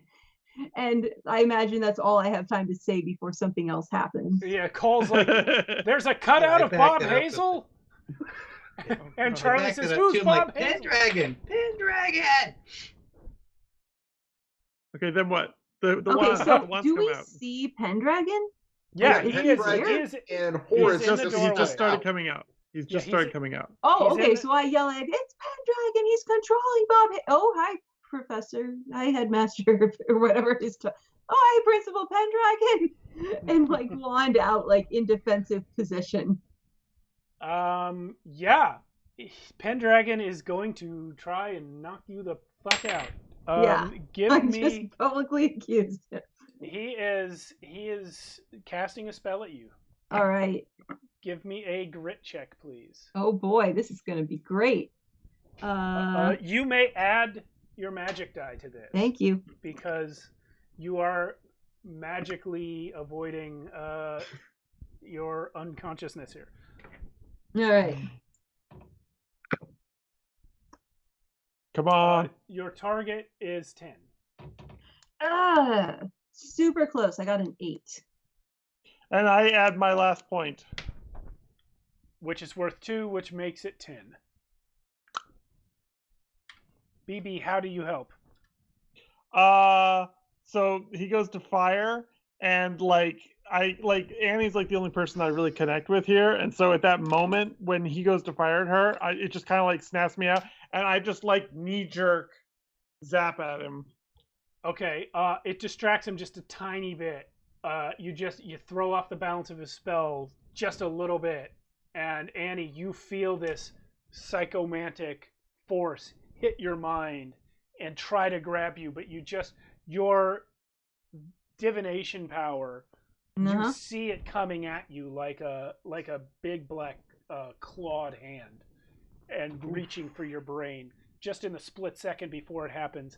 And without your body physically moving, you feel like your brain just sort of twists to the side and lets it go past. And it's as though a shotgun blast just went by you. Didn't hit you, but could not have been any closer. Yeah. That's what it feels like on your brain. Didn't feel pleasant. Yeah. And Yeah. I scream to Augustus, 5, snap out of it! He's controlling your brain! No, he's not! I already snapped out of it! Then run! We can't! And 5 actually reaches into his coat, pulls out his spare wand. And yes, Mud. Well, can I want to recklessly try to disarm the principal? Cool, do that. Okay, cool. I'm gonna try and zap him with a disarming spell. Okay. That'll be brawn or Fight. That'll be fight. And it's going to be to disarm the principal. It's going to be difficulty 12. Okay, 1. Okay. Let's see if I can pull this bullshit off. Yeah. Come on, dude, bring it. Oh, that's awful. 7, 8. Oh, I can get it to 10. I got nothing. I can't help you. I would have 1 to give. I should, because I failed that. Oh, yes, you do have 1 to give. You failed to get by Augustus. Oh! If everyone gives Mud their points, Annie and Nurgle, and Mud spends his own 2 points, he will disarm the principal right now. Yep, I do it. Yeah, All let's the- go all for it, the- guys. The upperclassmen zap. Let's go for it, my God. dudes. Yes. So what happens is you go to disarm the principal in the same moment that Augustus has pulled out his backup wand, and Nurgle and Annie all have the same idea as you, and all four of you magically opposing the same man is enough even for your 400-year-old principal, the most powerful wizard at the school. His wand flies out of his hand. Can I catch it? Roll a flight check. That's gonna good. be, What's the difficulty? to catch it, because I know that we don't have a map and you can't see the blocking the way I can in my head, but it should fly the opposite way away from you. So Yeah. if you want, But I'm on my broom. You're on your bloom. I'm gonna say flight check 10 to catch the principal's wand. Please, please. How about a 12? Yeah, you got that wand, and you do it. What's it called? Like lean-to brooming? Oh no, lounge sway. Lounge sway. You just lounge sway over like a lounge singing a diva hanging off the edge of a piano, and you go past and catch the principal's wand at a speed that belies the relaxed pose you are in. Okay, once I get it, Yeah. I just take the fuck off. Like immediately run. Immediately. Not run, fly on the broom, fly as fast as I can, fly away. And Principal Montgomery, who has been the whole time sitting there with their wand out going, no, I'm not Principal, Professor Montgomery. When the wand is out of Charles's hand, they go, no! And zap him unconscious. Dude. What does Horace do? Horace, once Pendragon is disarmed, Horace snaps out of it in the same manner that Augustus did a minute ago, as does Bob Hazel. We are way past time here, so while I was hoping to do some of these reveals in a villain monologue, we are I am instead going to do it in epilogue. Okay. You guys. Right. Wait, now You hold on. guys- Is Bob Hazel actually immortal? Bob Hazel is a mortal real estate salesman from Okay, hold on. Centerville. So before you cut into the epilogue, like last line for me of this scene is as Bob is like looking around, like gunshot, like oh my god, I show back up. I've since thrown the wand away, and I just go, it's all special effects. And okay, so that's great. But here's what happens: you guys have successfully disarmed the principal, and with the help of Professor Montgomery and Dr. Name I can never remember, Dr. Dr. Appleby's. Dr. Appleby's indecisive cousin. From Horace. And Horace and Augustus, who can all testify to the crazy bullshit you guys are saying. The following is revealed. Charles Pendragon, feeling like the underachieving great-great-grandson that he is, his great-great-grandmother Eleanor having founded Blue Oak, Charles Pendragon looked back not just to his great-great-grandmother, but to someone that, for the lifespan of a wizard, was only a few generations ago for him. The original Pendragons, Uther and Arthur, his greatest ancestors. Arthur, who was known for having united all of Britain under the rule of law for the first time. Charles's ambition was to unite all of America and eventually the world, starting with Centerville. When it was just going to be Centerville. Well, he was just starting with Centerville, but his big goal was to unite all of Centerville. Well, his goal was to prove on a small scale that it could be done, that mortals and wizards could live openly alongside each other. And then, but of course, in the manner of many great villains, he had a decent idea and went about it in the most murdery, evil way possible. Because he had made a deal with a dark power in order to gain these psychomantic abilities that were so vast he could even control the minds of other teachers at the school. And this is what he was going for. He was trying to make his mark on the world. And he gets convicted of all of this, gets sent to wizard prison for the rest of time, which is a thing they can actually do. And Bob Hazel's mind is psychomantically erased legally by Professor Montgomery, because as we all know, the teachers at the schools are the most powerful government agents and have permission to do everything. Yeah, makes sense. And and Anastasia's role as this generation's oracle is revealed to her family, who still refuse to take anything she says seriously, because even though she sees the future, she's still a little lying liar face. You know what, honestly, and Annie's okay with that result, as long as they refuse to take me seriously. Yes. That's kind of the goal.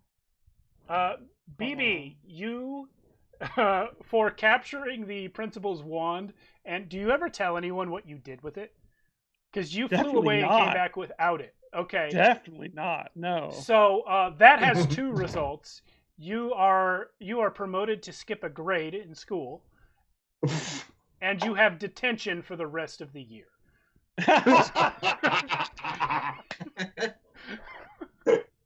You did good, but Yes. Well done. Well done. Nurgle, your father Horace, despite not having actually done anything to you, is so apologetic that he buys you a whole new wardrobe and a new broom. Thanks, Dad. And he just really hopes you don't talk about him to the school counselor. No guarantees. Mud, your life remains unchanged. Until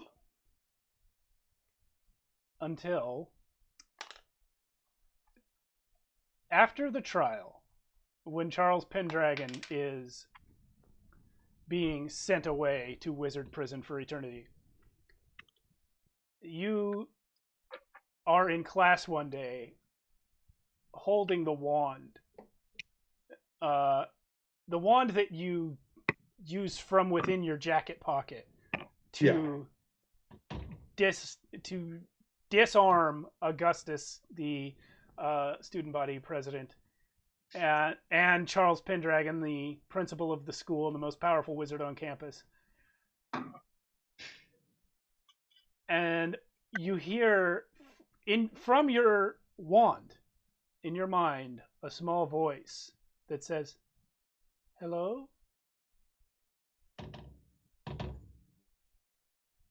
Oh. I heard there was a student at this school that needed a friend. And it slowly dawns on you as you begin this telepathic conversation with your wand that you have somehow created, with the incredibly powerful uses of magic on that day, you have created a sentient familiar in the form of your own wand. Oh, that's so much nicer than I was afraid it was going to be. Yeah, me too. I didn't know what it was going to be. Expecting. Yeah. Oh, that's lovely. Congratulations, guys. Yay! You won wizard school. Yay. The wand is a stick in the mud, says Lisa. I mean, technically, kinda. You guys, I think I want to major in marketing.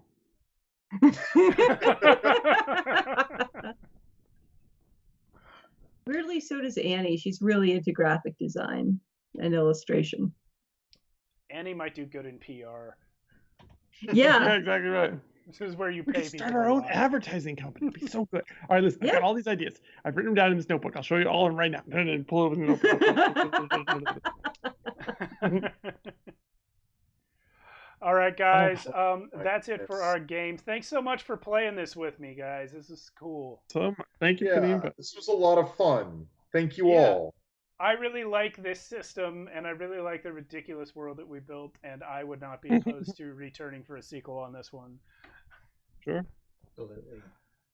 No but not- adversity tokens left. Clean the board. Yeah, that was Look at that. All zero. that was fucking clutch. That Yeah. was extremely clutch. I'm very glad that whatever dark power the principal made a deal with didn't try to get to you, Mud. It That's was that's full what I on. thought was gonna happen. Yeah. It was full on Cthulhu.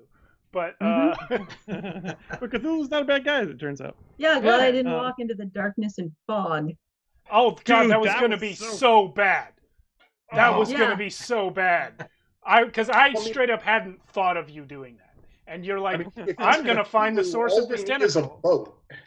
If we've got a boat, we can defeat a Cthulhu. That's true. That I or read just the a good story. fry cook. Yeah. Good sushi chef can take care of Cthulhu. No, that's the alternate method. No, that's the game we missed last week. Next week we have ICRPG, the Index Card RPG, by the one and only Hankerin Fernale. We will hopefully be playing that. So far, I don't think anyone's signed up for it, but I bought it. Oh, me. Oh, Mia's in. Cool. We will. Do you know what we're doing for it? No, but there's stuff out there I'm gonna grab. I'm running it, so There's a we'll. huge community behind that. Yeah. Yeah, there really Yeah. is. Yeah, so I'll find something. It might be. I was thinking we might do like a traditional, like fantasy setting RPG, but I might go sci-fi with it. We'll see. So yeah, well, that'll be next week, and then who knows what's after that? The week after that? But Week after that. Yeah, is- whatever. But this Friday, look. the 5th edition game returns. If you've been watching that, I won't spoil it for those who haven't. But I'll say this: 3 down, 1 to go on this Friday. So we'll see you guys then. Thanks to my players for being wonderful role players, and thanks to my viewers for being good at watching shit. All right, we'll see everyone on Friday. Good night. Good night. It, Hey,